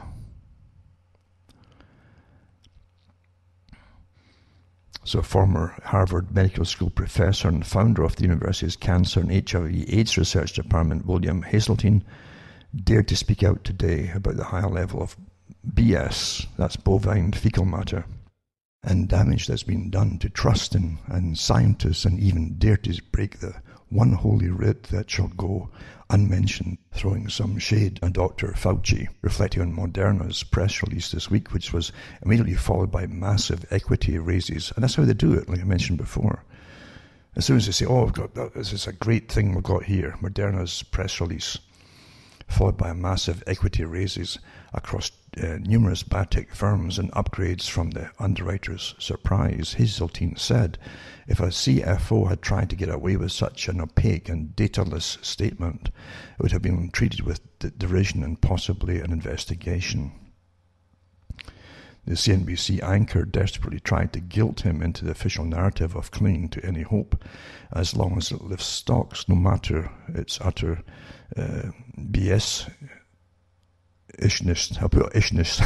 I'll put BS-ishness. It says, but Hazeltine destroyed her naive party line, it says. We all know it's an emergency, and in an emergency it's even more important to be clear on what you know and what you do not know. However, Moderna did not follow the process. You don't know what happened. We don't know what happened. There's no data. It's just a wonderful thing they've come up with. It's wonderful, wonderful. And it says, whether Fauci shaded what should consider have been done, I think it's an important question. He's obviously under enormous pressure for positive results. But what's not the right thing to do if you can't see the data? The full interview below is a must-watch by all who care about freedom being controlled by a narrative directed by fear-mongering elites in the name of science, when the science is being ignored and being bastardized to meet a political need, and being treated as if handed down on high from the man himself, or being manipulated explicitly. And isn't that the truth of it? It says Hazeltine's interview is perfectly into his opinion piece on today's Washington Post. So he actually gave his talk in Washington Post. It says, faith in medicine and science is based on trust, but today in the rush to share scientific progress in combating COVID-19, that trust is being undermined. I wouldn't even say undermined. I think it's just a massive pothole that's in the ground. It's gone. Private companies, governments and research institutes are holding news conferences to report potential breakthroughs that cannot be verified. That's because it's so lucrative, right? It's the Klondike. The results are always favourable, but the full data on which the announcements are based are not immediately available for critical review. This is publication by press release, and it's damaging trust in fundamental methods of science and medicine at the time when we need it most. You saw the same thing, by the way. I was waiting for, and I knew darn well that Fauci wasn't going to approve any medication or give his go-ahead or nod to anything until it came from Gilead Company. I just knew it. And sure enough, that's what happened. And he gave his nod and had a great write-up. Again, the same kind of thing without any real data to back up the claims. Even though remdesivir, I've been tested in China already, and they hadn't found any improvement with it at all, pretty well, or negligible, or very little. And the same with subsequent other tests on it as well. Same kind of thing, but it doesn't matter. Facts don't matter when it comes to making money and shit. There were con men who used to sell posies, handkerchiefs with rose flowers and petals in them, when they thought that the plague, the Black Death in England, was caused by some kind of strange,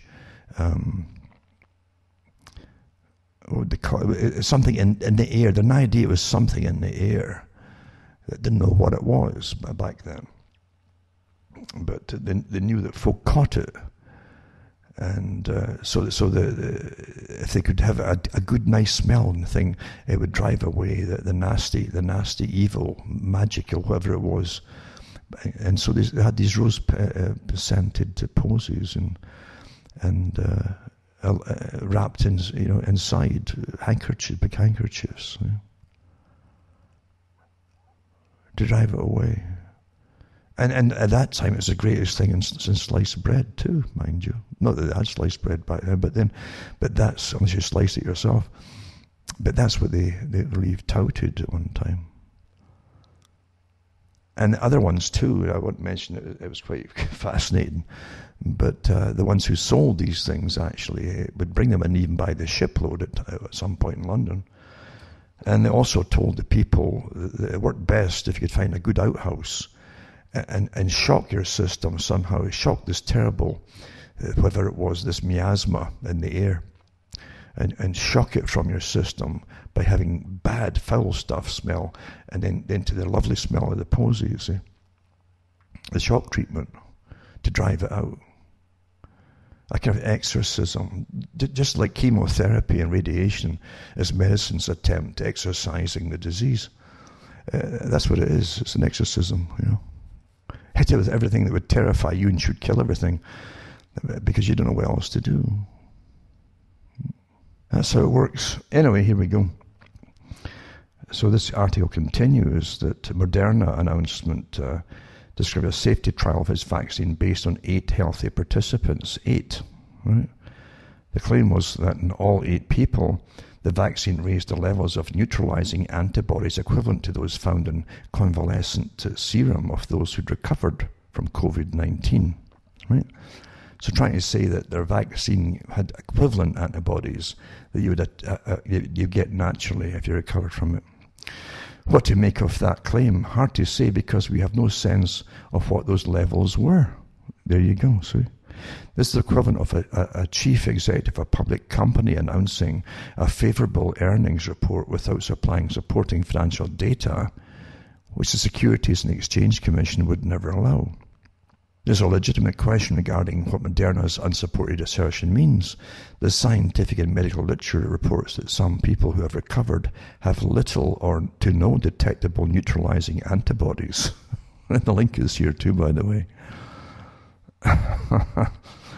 There is even existing scientific literature that suggests it's possible neutralizing antibodies may not protect animals or humans from infection or reinfection by coronavirus.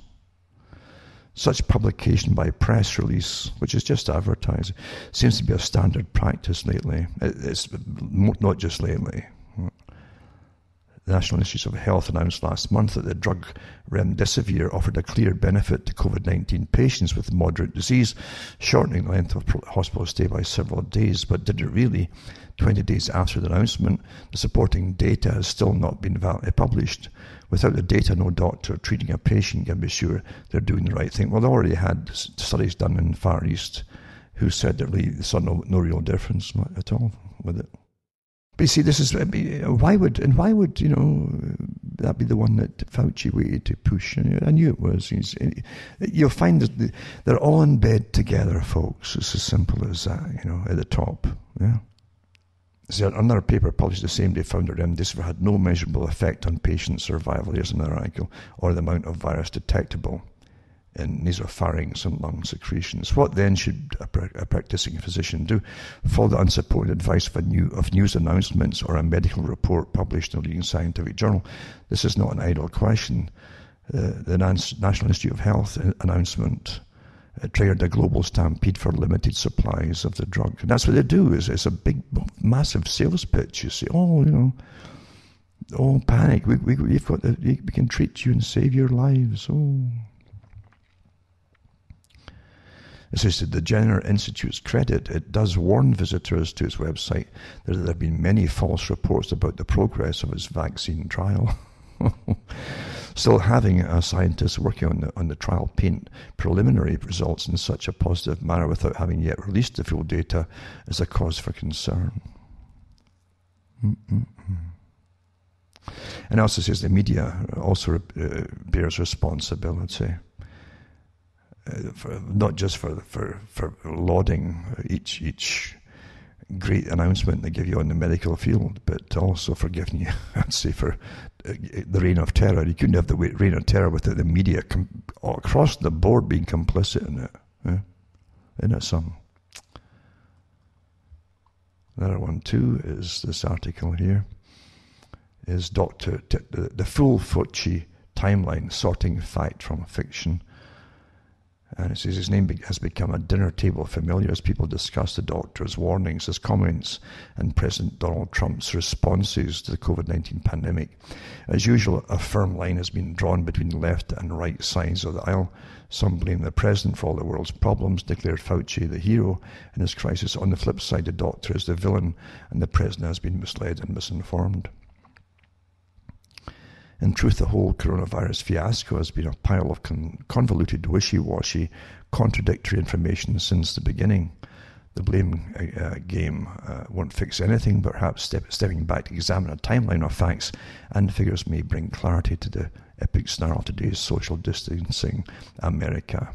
This is who is Dr. Fauci, and he goes through his bit of his history a little bit, and how he graduated from Holy Cross Bachelor of Arts and so on. But he really went in very quickly to National Institute of Health, very quickly. He was picked up, became a clinical associate in the Laboratory of Clinical Investigation in the National Institute of Allergy and Infectious Diseases, became the head of the Clinical Physiology section, and by 1980 the chief of the Laboratory of Immunoregulation. No stranger to controversy surrounding his findings and methods. In the 1980s, he's one of the leading researchers during the AIDS epidemic, and that was quite a fiasco back then too, folks. I remember it well. There was a lot of, it wasn't just debate, it was almost fisticuffs with a lot of different groups fighting for the causes of it, what it actually was. And Fauci suddenly started appointed Gallo, I think, is to be and his theory became the main one. They got pushed ever since. Even the AIDS one too, and they had the articles out from the government, a bill that had been put in years before for the government to actually, for the Defense Department to come up with a disease or some kind of a weapon which could destroy the immune system of an enemy nation. That circulated. It was official, actually. It wasn't just paranoid conspiracy stuff. It was official. You could actually trace it and look at it and find it. And bingo, out came this strange AIDS thing, you know. This is at 79, the doctors advised 6 presidents on everything from HIV to biodefense drugs. I'd say more than biodefense. I'd say biowarfare. And bio-attack, perhaps, because all these things have been used either to help, supposedly, by their own words, or as a weapon when you're into gain of function, you know. And don't forget too that Fauci's wife, I think it is, she's the head one of the government or attached to the government sites for bioethics, which is right up at the top right now, isn't it? Who lives, who dies, and too many people, yada yada, and you know, it's all coincidence, though. Yeah, it is. I think it was some of the stuff that we got information, like a summary of information from December of coronavirus being confirmed in Wuhan health authorities, and through January what happened, the releases that were given to the press or by the press. And this is in an interview Greg Kelly of Newsmax asked Fauci January 21st how serious the virus was. The doctor urged everyone to take the precautions the Centers for Disease Control and Prevention put out. He says, but this is not a major threat for the people in the United States, and this is not something that the citizens in the US right now should be worried about. There you go. But everything that's been done to hype it up and cause, as I say, a lack of total or high herd immunity because it's caused by the lockdown. Otherwise, you would have had it well over and gone, and maybe a little spike in the winter, and then that would phase out too. That's just what generally happens with this type, with these viruses. What's terrified the public is because the public, maybe for a lot of the public anyway, for the first time, they had no idea that a lot of these viruses do come out of laboratories and have in the past as well, including the previous SARS ones they say escaped from laboratories there too in the Far East. So why are people really, well, they've never heard of this before. They think everything just happens naturally. By the way, I think it's lauded as a wonderful thing by The Guardian, but it says all adults in England to be deemed organ donors in opt-out system. For those who didn't know it, I'm not shocked by it, because I know in Ontario here in Canada, I put out the article years ago when they declared that if you go into the hospital here, you're automatically an organ donor. As I say, you don't know if they're going to euthanize you and kill you for your organs or what they're going to do. I mean, but you got to start considering reality here, folks. Everything's changed. Massive. The paradigm change, totally. When these things happen, all adults in England will be deemed organ donors and opt out. So you're going to be an organ donor and you die in hospital, right? It says after changing the law this week that will presume consent unless the family intervenes or the individual opts out. That's what I'm saying. You definitely need advocates, you know. At present, 80% of adults in England say they would consider becoming a donor, but fewer than 40% have signed up to the current register. The change, which comes into effect May 20th, could save hundreds of lives each year. It's a massive business, organ stuff. You know, a lot of stuff is sold out of the country as well. And they always give you the same kind of story. The law is called the Max and Kira's law, to make it more personal, you see. After a boy whose life was saved when he received the heart of a 9-year-old girl who died in a car crash. There you go. So family consent will still be required for organs or tissues to be retrieved, both out of consideration for the family to make sure additional relevant information is gathered. So it's they give you a list actually of the stuff they're collecting. It's like a shopping supply, you know. It says, well, the need for organs is the most acute. The need for tissues, particularly corneas, is also urgent. 20 corneas, 10 donors are needed every day. Last week we had 63 out of 70 or so. It was a good week. But we have weeks where we might be down to 45, Gillen told The Guardian earlier this year during a visit to Liverpool's site of National Health Service Blood and Tissue, the largest tissue and eye bank in Europe. Heart valves are also in short supply. 60 donations are needed every month, but recent figures suggest only 40 a month are coming in. And it says in 2019, the volcanic explosion in New Zealand's White Islands resulted in many horrific injuries. Of the survivors taken to hospital in the aftermath, 27 had burns to more than 30% of the body. And they said 1.2 million square centimeters of skin had been ordered from the US to treat the wounded, and the tissue was to be used for temporary dressings until the victim's skin recovered and could be grafted. The Liverpool site, which holds human tissues from bone to tendons and corneas, offers skin to New Zealand from its stocks, and the bank currently holds 500,000 square centimetres of tissue, with each packet lasting 5 years. It goes on and on about how they have to work hard to get all these organs and stuff, and they've got just 24 hours after death in which to retrieve the tissue, often from the hospital mortuaries. Yeah, this is a nice little article here to chew you up. Quite something, eh? It's big business, so this isn't free, you remember that. It's big business. And the top surgeons come in to do it. They get incredible salaries and so on. And again, I remember these years ago, it came out that the internet back in the 90s, even, the older system, they had shopping sites for folk who were putting in bids for different organs. Eh? That's where you end up going. We're dollars and cents, all of us. Even after we're dead, we're still making money for somebody. Because we're peons, we're little servants, you see. That's what we're here for. We're renewable resources, you see.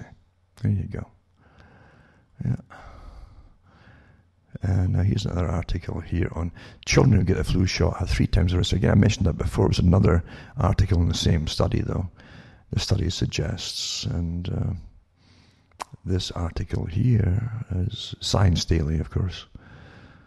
And so it gets official sites and so on. The inactivated flu vaccine doesn't appear to be effective in preventing influenza-related hospitalizations in children, especially the ones with asthma.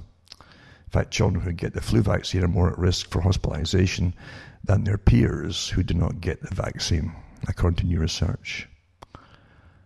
And it goes through the full story, it says, of it too, with some data to back up what they're talking about, which again isn't that common. Eh? You got to get the data.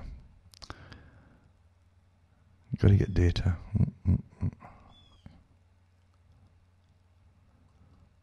Then this one too is to do with, let's see now, I mentioned before that some articles and some papers are calling this thing a hoax now. It's bigger than a hoax perpetrated by the media. It's an agenda, folks. It's an agenda. Definitely, it's an agenda. And you will see a spike in the fall. They're waiting for it, and they're pretty sure it's going to come because not enough folk have been exposed to the darn thing with the lockdown, right? Pretty well guaranteeing it. It'll be a miracle, actually, maybe on our side, if it doesn't happen the way they want it to happen. Because they said from the beginning they want everybody vaccinated, regardless if you've got an immune system and you've got antibodies to it. They've developed naturally. They don't care. They don't care. And early data on Moderna's COVID-19 vaccine is insufficient. Another article saying it's insufficient. And all they do is repeat the same stuff. And they always give you the same one-liner, at the top. It produced their protective antibodies in a small group of healthy volunteers, right? That's what they always tell you. In a month's time, or 2 months' time, or 3 months' time, they'll have a different thing. But at the moment, they're making billions. This is because of the announcement, right? The stock sale, it could raise about $1.5 billion right off the bat in shares. It's woof, up it goes. Yeah. And it'll go up higher if they get more data up, right? This is how it's played. Everything's business, eh? And Alan Dershowitz, of course, says he can absolutely mandate vaccinations, as you know. What a tyrant, eh? What a tyrant. As I say, he had a massage, apparently, and he admitted to that, but he'd kept his underparts on. As I say, Bill Clinton smoked marijuana, but he said he never inhaled it. But they all knew Epstein and what a crew, eh? What a crew. And Dershowitz is the sort of character that will try to get everybody else put in prison if you don't accept the vaccine. But when he states that he didn't do anything more than just get a massage, that's the gospel truth, because he thinks he's God, you see. He's a God. Literally, I mean that. I've got good reasons for saying that, but he thinks he's a God. Yeah. I had a massage with that woman, but I did keep my underwear on. And these characters are going to rule our lives and threaten us with imprisonment if we don't go along with the companies that no doubt he knows very well. I'm sure he knows them very well, the people who own them. If we don't take their vaccinations, their experimental vaccinations. Mm-hmm. Yeah, I tell you. And that's what he said on TV, apparently. He said, let me put it very clearly, this is Dershowitz, you have no constitutional right to endanger the public. I love how these characters can destroy nations. I mean, he's destroying a nation here. If you put up with what he's saying here, he's destroying your constitutional rights. You have no constitutional right to endanger the public and spread the disease, right? Even if you disagree. You have no right not to be vaccinated. You have no right not to wear a mask. You have no right to open up your business, he said. Do you realize what you're listening to here? Do you realize that under the refugee policies they all signed on to, they're bringing in refugees, people claiming to be refugees. Most of them are not. They're just economic migrants. And many of them, by the way, too, are wealthier than some of the folk that are putting them up through their taxes. I'm not kidding you. But they don't have to even give them, some of them have disease, infectious disease, and tuberculosis. They're not stopping them from coming in. Huh? Even in Sudbury here, they had a warning a few years ago, and a billboard's up that is in the area. Well, they were bringing in quite a high migrant population at the time because Sudbury's scheduled, one of the 12 scheduled places to put them, resettle them. In the rural areas, this is the agenda. They agreed with the United Nations. But yeah, there's diseases out there. But they're not getting put in prison as they start walking around and coughing, etc. But hey, Alan Dershowitz, states can absolutely mandate it because you have no rights, to endanger the public. You understand? If something's not sawed across the board for everybody, there's something else at play here. So you have no right to open up your business, he said, too. Whoa, whoa, whoa, whoa. So the interviewer, Jason Goodman, asked his guest if the government rules you have to be vaccinated, then you will have to be vaccinated. And Dershowitz answers, absolutely. And if you refuse to be vaccinated, the state has the power to literally take you to a doctor's office and plunge a needle in your arm, he added. Aye, that's something. Aye. And this other article, too, from Forbes says more than stimulus checks, how COVID-19 relief might include mandated vaccines. Should coronavirus be developed, students may hesitate to return to campus if their peers refuse to get vaccinated. That must have been done on the dog kidney, I guess. Peer refuse to get but refusing a coronavirus vaccine may be illegal, it says. If you refuse to be vaccinated, the state has the power to literally take you to a doctor's office and plunge a needle in your arm, explained Alan Dershowitz in an interview earlier this week. It says his statement is good news for schools and universities who could add the coronavirus vaccine to the list of vaccines they require their students to have in order to come to campus. Such a requirement could be forced at the state level where exemptions for school vaccination are currently established. See, once you start with them, you let them get in. Or you haven't had a measles one, or you haven't had a chicken pox one. You're going to college. Well, just give this little shot. Then you end up with shingles. You get shingles. A lot of folk have got it. I know folk who got it from the shot. It's not disputed, by the way. So once you start allowing something, mandated, they spread it. Let's get one or two things on the books, then you spread it, and then before you know it, you're getting about 24 shots pumped into you. So this is how they do this.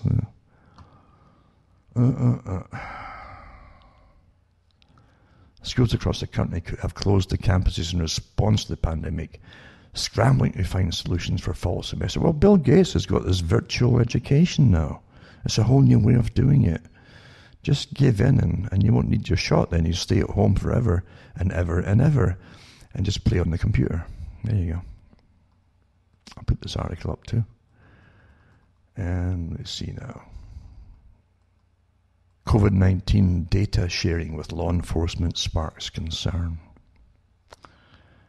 More than 11 million people have been tested in the US for COVID-19, all with the assurance that their private medical information would remain protected and undisclosed. Yet public officials in at least 2/3 of states are sharing the addresses of people who tested positive with first responders, from police officers to firefighters to EMTs. An Associated Press review found that at least 10 of those states also shared the patients' names. It says first responders argue information is vital to helping them take extra precautions to avoid contracting and spreading the coronavirus. It's got your whole medical history here. You know that, don't you? Don't you? And I think they're doing the same in Canada now too. They're pushing for it. And Britain's doing the same thing as well. It's interesting to me too that London, for instance, well, at least the Alphabet company for Google, had made deals with the British government a few years ago to share all the patients' data from different hospitals and in society. And it was to grow from there. Well, this is all, you're living through the agenda, folks.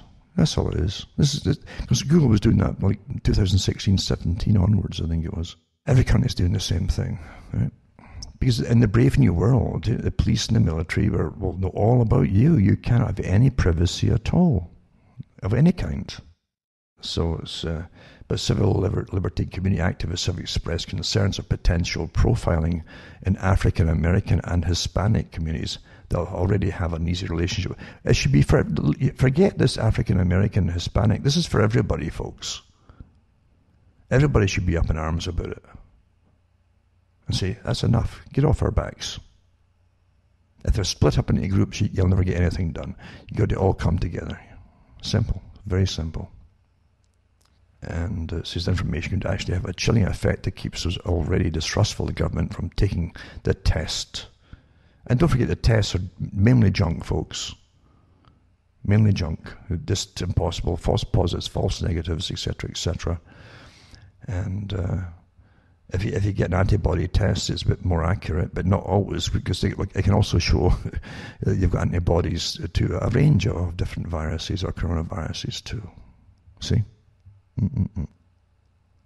So I'll put this one up too. And then this one here. Johns Hopkins Bloomberg School offering new free online course to train COVID-19 contact tracers for New York State. Here's a new Stasi. And so if you're looking for something to do to help during the coronavirus pandemic, a new online course can train you to become a contact tracer to help stop the spread of the virus. Oh, that's going to how they're going to stop it, right? Absolute BS. Absolute rubbish. I'll put up some other links today to other doctors, by the way, who have come out quite openly and talked about this nonsense of tracing. Because, I mean, how many people, one of them actually said this doctor says, he said he takes the subway in New York. He says, how many folk has he met on the train station platform, in the carriages every day? I mean, it's impossible. So this asking how many folk you've talked to, that absolute rubbish. These tracers are going to be permanent for other reasons, folks. It's a Stasi thing. And here's the cops sharing all the data. So here's police health data, and then contact tracers with working with the police. You start thinking, you better start putting it together where this is meant to go. And I mean meant to go, right? And this doctor said, you actually hear him yourself in a video, he said,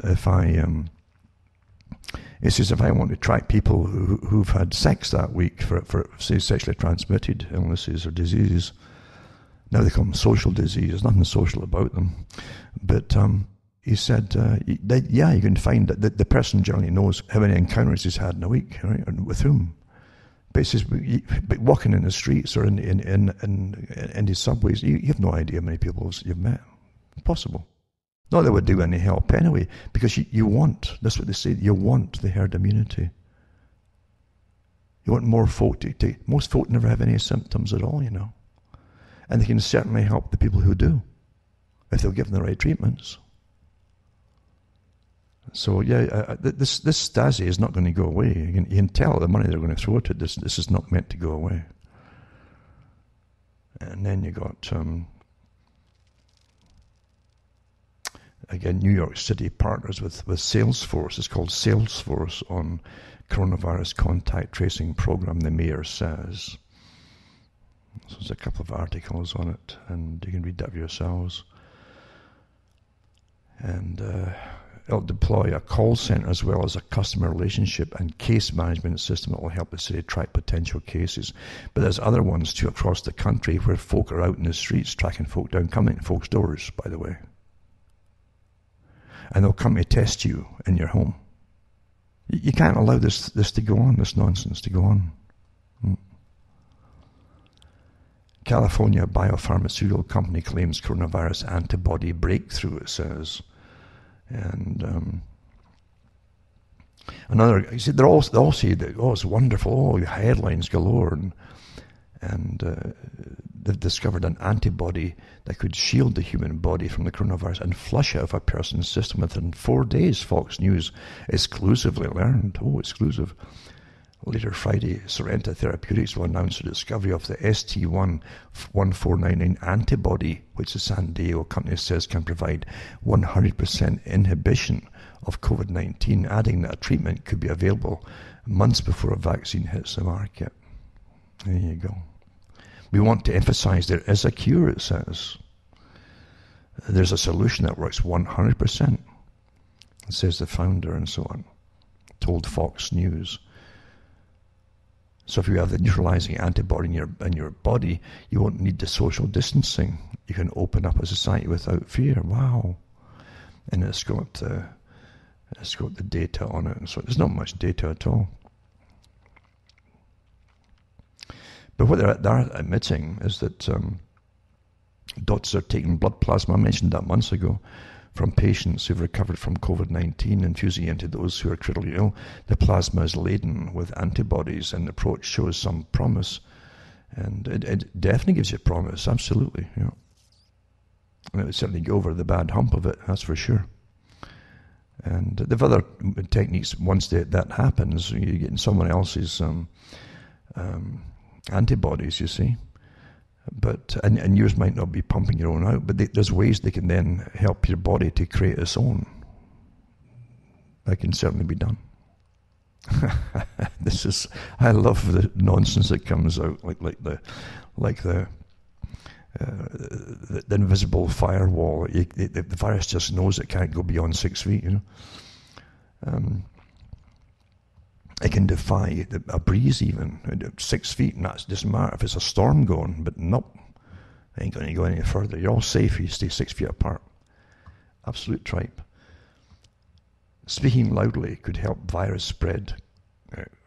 Study finds. Study. Everybody's doing studies, and all these useless characters that churn out from universities with useless degrees are got their hands out for all kinds of studies,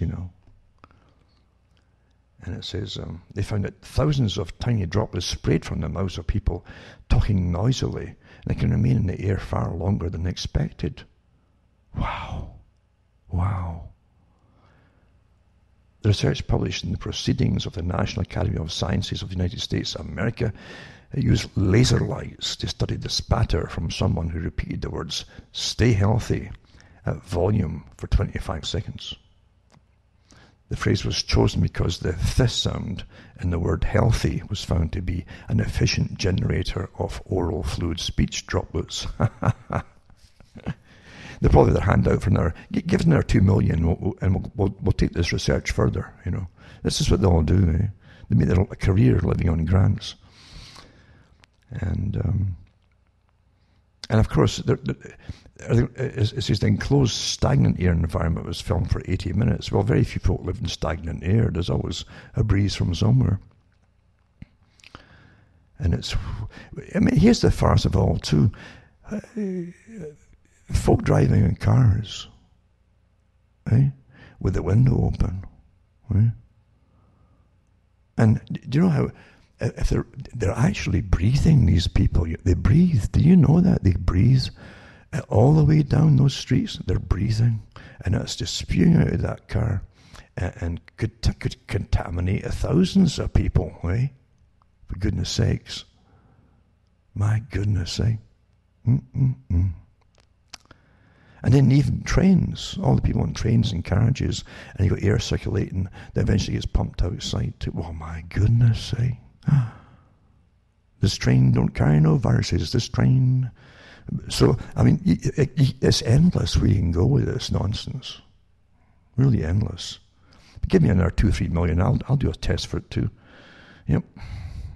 Maybe I can reduce that if you drink a glass of wine every night. Have you seen those studies? It's good for your heart at the same time too.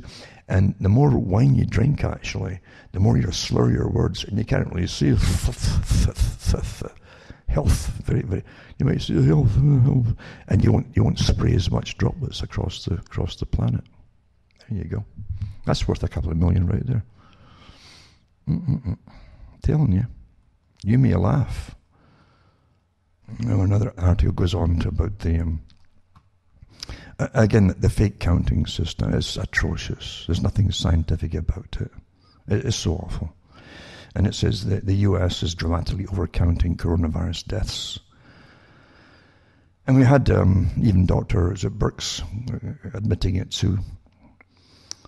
That if you've got any trace at all in your sinus or anywhere in your body at all of even the residue of dead cells related to the RNA or anything on this particular virus, they'll put you down. No matter if your heart just exploded, they'll put you down as a COVID death. It's big money. We've had even a congressman and doctor come out. He's a doctor and a congressman, come out and say the same thing. I put that up a few weeks ago. And he talked about the same thing. He was advised to put more folk down as COVID deaths. It's disgusting. So over 86,500 people have reported died in the US from coronavirus. and the fear generated by the deaths is driving the public policy debate. But the numbers are dramatic overcount. Metrics include deaths that have nothing to do with the virus. And the problem is even worse that the Centres for Disease Control overcounts even some of these cases, and the government has created financial incentives for this misreporting. Relying on these flawed numbers is destroying businesses and jobs and costing lives. And it goes into some, I don't know if it goes into the fact they get 40,000 per COVID case. If they put them down as a COVID case with a ventilator, it's extra again, big money. But this article at least touches on some of it, and again, it puts it down. I mean, they're padding it so badly, trying to validate what they've done already, because it really is way down. As they say here already, and some of the doctors are saying this, it's no higher than a seasonal flu. And if they've stopped padding the figures and put them, they'd actually be lower than seasonal flu. It says New York is classifying cases as coronavirus deaths even when post-mortem tests have been negative. Despite negative test classifications are based on symptoms, even though the symptoms are often very similar to those of the seasonal flu, the Centers for Disease Control guidance explicitly acknowledges the uncertainty that doctors can face. When coronavirus cases are suspected, they advise doctors that it is acceptable to report COVID-19 on a death certificate. So there's presumed suspected and so on getting stuffed into them all. Canada's done this before, even with flu seasons, to get numbers up, by the way. Really awful, isn't it, what's happening? But facts don't matter when there's a big agenda. You wait and see. And they'll say, oh, there's going to be a spike. Oh, spikes just happened. My God, we close you all down again. And they'll give you horrific pictures that could be made up or whatever. I've no idea where they came from. And there'll be horrific pictures. And, you'll get the Fauci again coming out with his grave face and all the rest of them. All the strange folk behind them. And it's like, it's true, it's like a strange Addams Family thing you're seeing on the stage every night. As they all have these little knowing grins with each other and rather fixed expressions, which makes me think they're kind of tense. They know they're getting caught out. But I'll put these links up again, as I say, tonight.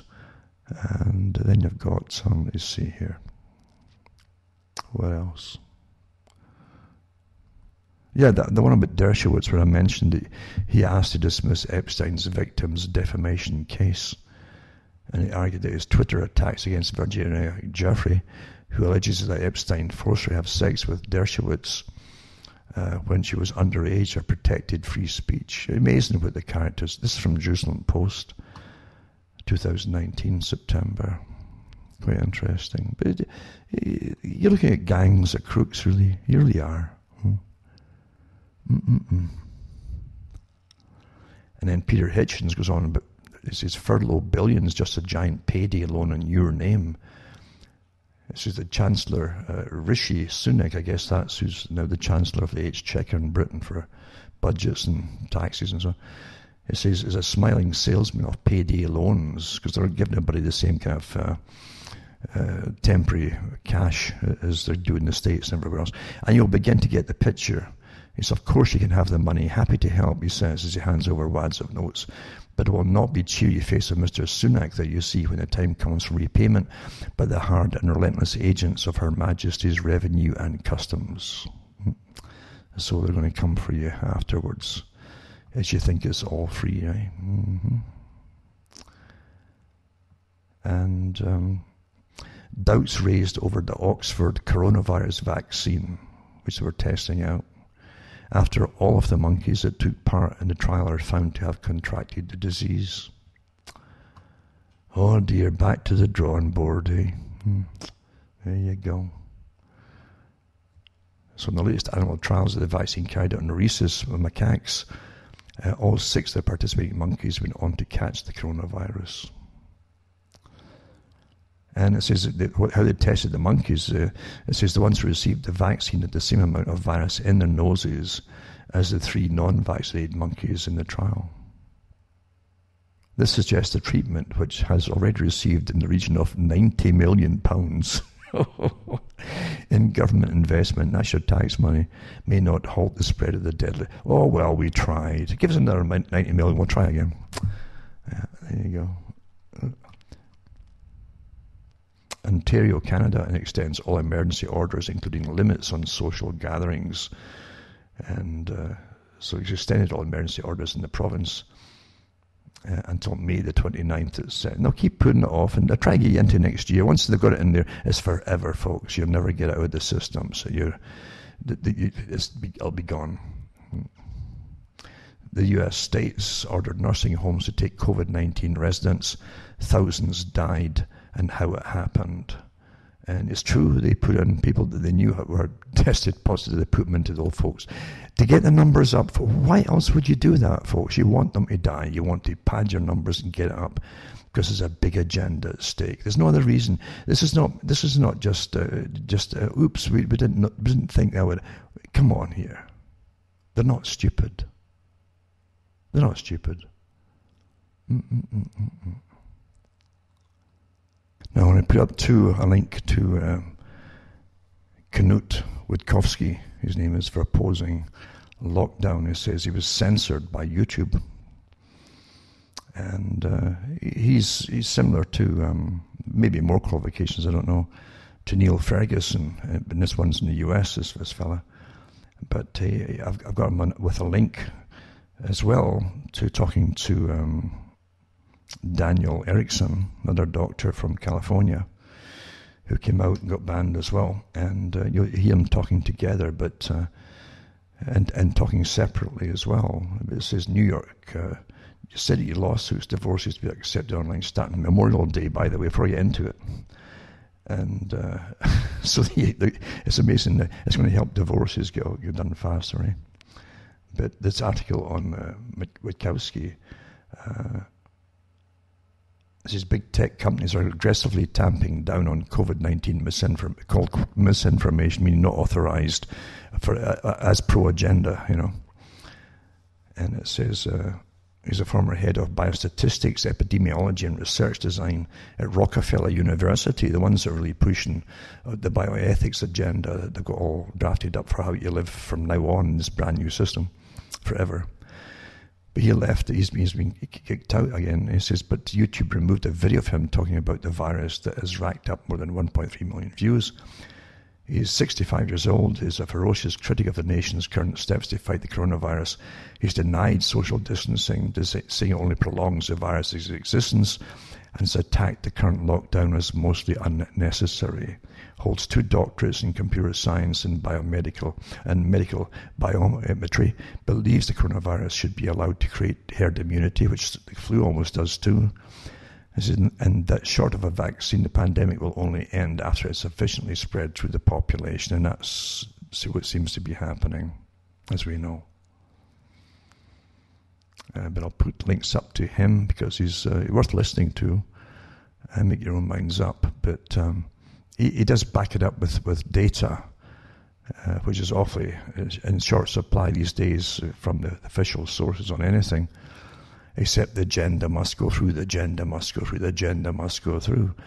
I'll put those links up tonight. And another one from a woman in Ireland, on a talk show in Ireland, who again worked in some of these bio-level 3 or 4, she was a professor, and she worked in some of these labs, level 3, biohazard level 3, and or bio-level 3. And she says the same thing, basically. Herd immunity is the only way that this, like any other virus before, that's what happens. We get it spiking as once it gets summer and it dies off. You may get a little spike towards the winter, but then it'll start dying off as more and more folk have had it, basically, even if they don't know it, which is generally the case. And there you go. But I'll put up her one too. Her name's Cahill. And I'll put that link up for you as well. You've got to understand, we're living through amazing times with big agendas on the go. And it's so obviously agenda-driven. All of this is so incredibly obviously agenda-driven that it boggles the mind to see them all on board, that one for all, as I say, and all for one. And they won't back off, and they can't back off now. There's an old saying with thieves and gangs.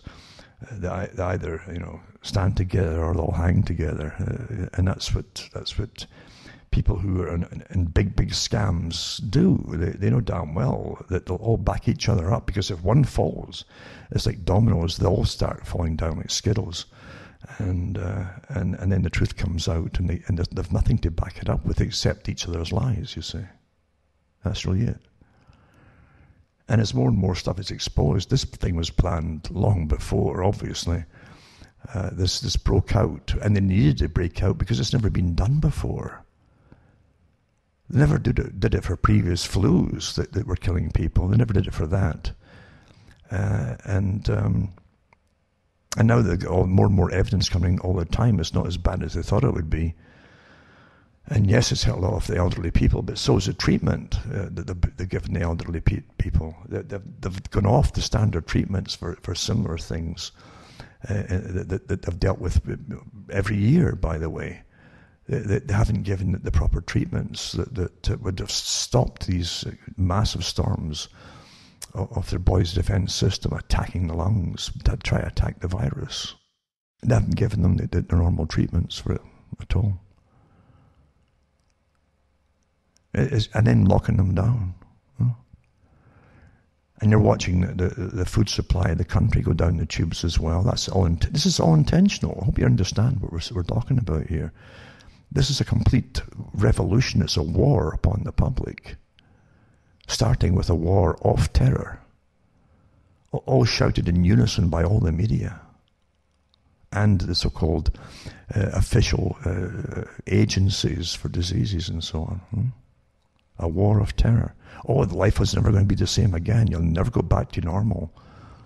You're going to have to give up any of its privacy that's left. You're going to accept bracelets, mandatory electronic bracelets or manacles that's going to track you everywhere if you don't have a cell phone. Rationing is coming along. The whole thing. It's obvious this is an agenda to go in. And again, the World Economic Forum said that the public were not listening. We told them about sustainability. They won't listen to us. So once you're going into the service economy, now you're post-service economy even, and now you're going into austerity and rationing. That's what they really want, folks. Then Bill Gates will help the population drop with these vaccination programs. As he said himself, that you could reduce the population. It's not a conspiracy. He said it. It's up there. You can hear him saying it. You can watch him saying it and hear him saying it. It'll drop the population by 10 to 15% at least. That's what you're dealing with, and it's not going to go away by itself. And in real time, they've got all these different algorithms on the go, checking all the chit-chat across all the different electronic sources. I can tell them pretty quickly how the public are going to react to this or that and so on in real time, within about 5 minutes of announcements, trial balloons and so on. They know how to play you understand. Scientific tyranny indeed, eh? You're all going to die. Well, we'll develop immunity. No, it won't make any difference. You've got to take our vaccine. We haven't got it yet, but you've got to take it when we give it to you, when we get it. There you go. But the gang of thieves at the top, they used to call it a parcel of rogues. A parcel of rogues. There's an old song about that they used to sing. A parcel of rogues in a nation.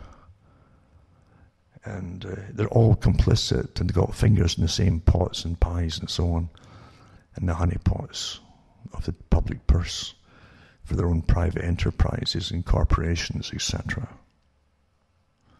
And they're running us and they're telling us what we must go along with. So hang on to your talismans, and wear your eyes wide shut masks and wherever you go. And comply to make sure that batons didn't batter your heads in by your loving agencies that are there to protect you. And carry all your different wipes and your hand stuff and your hand sanitizers, your talismans, And maybe you'll be left alone. If you do enough magic, you might be left alone. Yep, telling you. And don't say words like health. That'll spread droplets across the other end of the supermarket, for goodness sake, Telling you.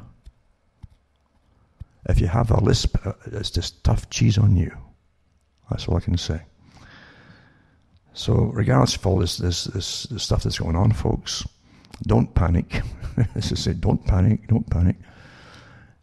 because there's always light at the end of the tunnel if enough information comes out and enough resistance starts from the public not to go along with this atrocious revolution, as a revolution, to bring you into a whole new scientifically run society. That's what it's about.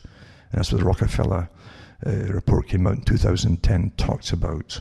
They went through this whole scenario that we're going through it today. They need a panic situation to make it happen. And we're going through it now to bring us into the new system of being run from birth to death by professionals. Oh, I said death with the word again. Oh, my goodness. But luckily there's only me here, But there you go. That's what it's all about. You can't make this stuff up. It's in your face. The evidence is out there, and I tell you, there'll be more and more evidence. I'll be coming out more and more as we go along through the summer, and they'll get worse towards the end of summer because the more evidence is piling up against the people who are perpetrating this whole thing.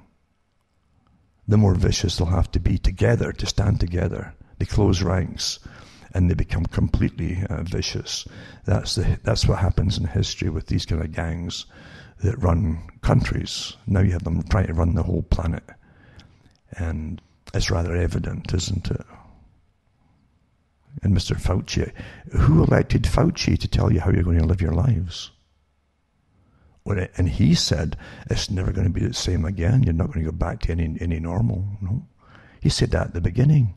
Isn't that rather an odd thing for a guy who's supposedly basically appointed to run private again, medical companies and so on?